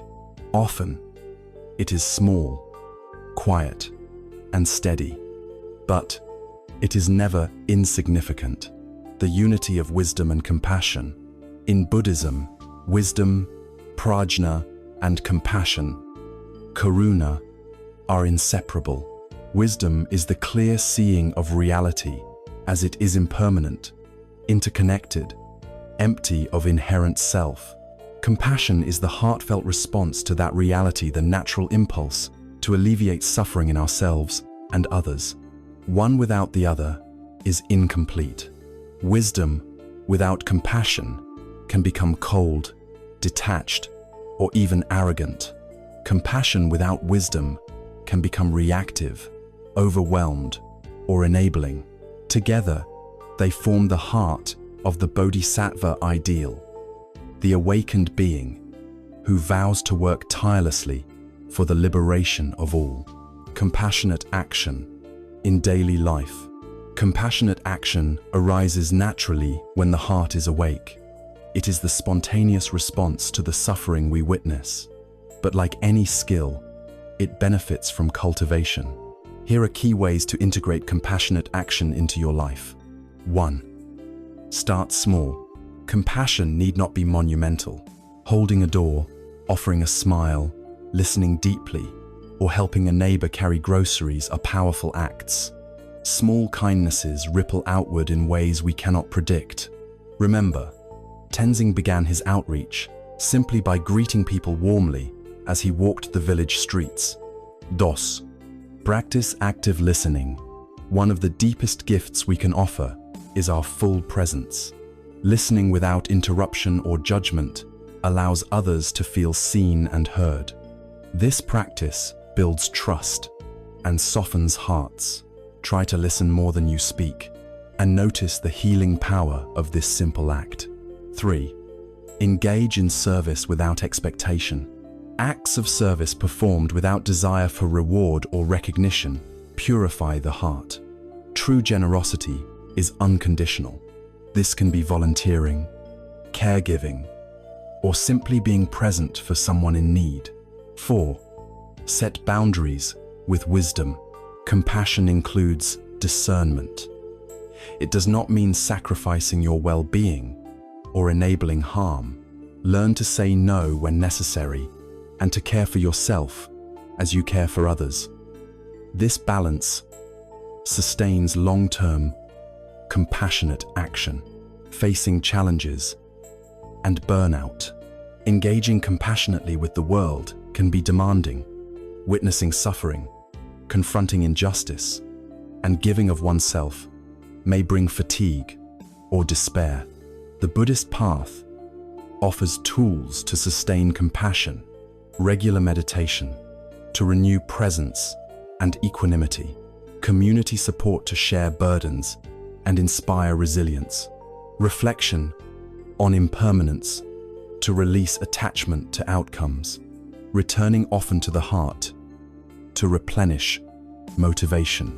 Tenzing faced many challenges in his village work, but his daily return to meditation grounded him. He learned that compassion is not a flame to burn out, but a river to flow steadily. Compassion as social transformation. Compassionate action is also the root of social change. When awakened individuals come together, motivated by care and clarity, they become powerful forces for justice, healing, and peace. This does not mean violent upheaval or forceful imposition, but persistent, patient work advocacy, education, service that addresses root causes of suffering. Your own acts of compassion contribute to this collective awakening, integrating compassion and wisdom in decisions. Before acting, ask, does this action reduce suffering? Is it motivated by selfless care? Is it mindful of consequences for all involved? Does it honor the dignity and freedom of others? These questions help align our actions with awakened wisdom. Story of compassion in action. A story is told of a monk who, on his daily walk, encountered a starving dog. Instead of turning away, he gave the dog his own food.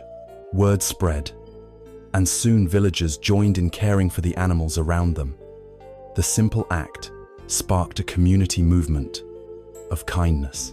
This reminds us that even small compassionate acts have the power to awaken hearts and transform communities. Living the path every day. Compassionate action is not separate from your meditation or insight. It is the flowering of your practice.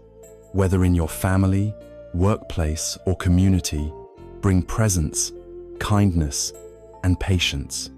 Be mindful of your own limitations. Celebrate progress, not perfection. Let each moment be an opportunity to serve and love. Returning to Tenzing.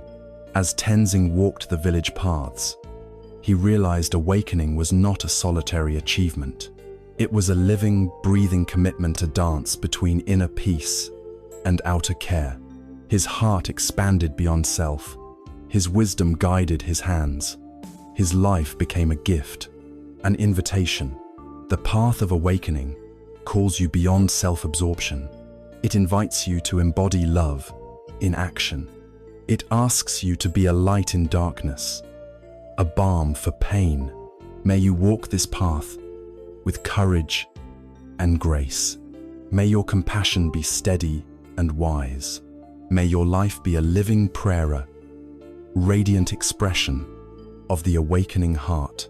As the Buddha said, just as a mother would protect her only child at the risk of her own life, even so, cultivate a boundless heart towards all beings. Let this boundless heart guide you in every step, every breath, every act. Let your awakening be not just your own, but a gift to all beings everywhere. And so, the journey continues. With open hands, open heart, and the steady light of compassionate action. The journey, from restlessness to peace, returning home to the silent observer. Throughout this journey behind the mind, we have walked together from the restless clamor of our inner world toward the quiet sanctuary that lies beneath the silent observer, timeless and vast. We began by facing the weight of modern life's pressures, anxiety, distraction, craving, and fear. We learned that these are not enemies to be battled blindly, but messengers guiding us to deeper awareness. Step by step, we explored how mindfulness invites us to see life clearly, how compassion softens the heart, how forgiveness frees us from old wounds, and how resilience empowers us to endure life's inevitable challenges. We discovered that control is an illusion and surrender a gateway to freedom. We embraced impermanence, finding in change not loss, but liberation. We returned to the heart, the wellspring of wisdom and love, and found there the courage to live fully.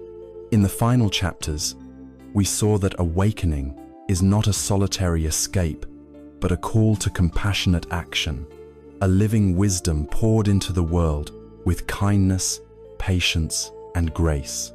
At the core of it all is a profound truth. Peace is not something to be found elsewhere or in the future. It is a state of being, always available, beneath the noise and story, within the silent presence that watches all things come and go. This silent observer is your true home. It is the unchanging witness behind every thought and feeling. It is the spaciousness in which all experience arises and passes away. It is the stillness at the heart of the storm. No matter how turbulent the mind, no matter how heavy the heart, this presence remains steady, gentle, compassionate. To return to it is to come home. And when you come home, you realize you were never lost. You were never separate. You are whole, perfect in your imperfection, free in your freedom. May this realization guide you through every moment. May it bring you rest amid the restless. May it fill your days with the quiet light of awareness. This is the path behind the mind, a path not of escaping, but of awakening, not of fixing, but of unfolding, not of seeking, but of remembering. Welcome home.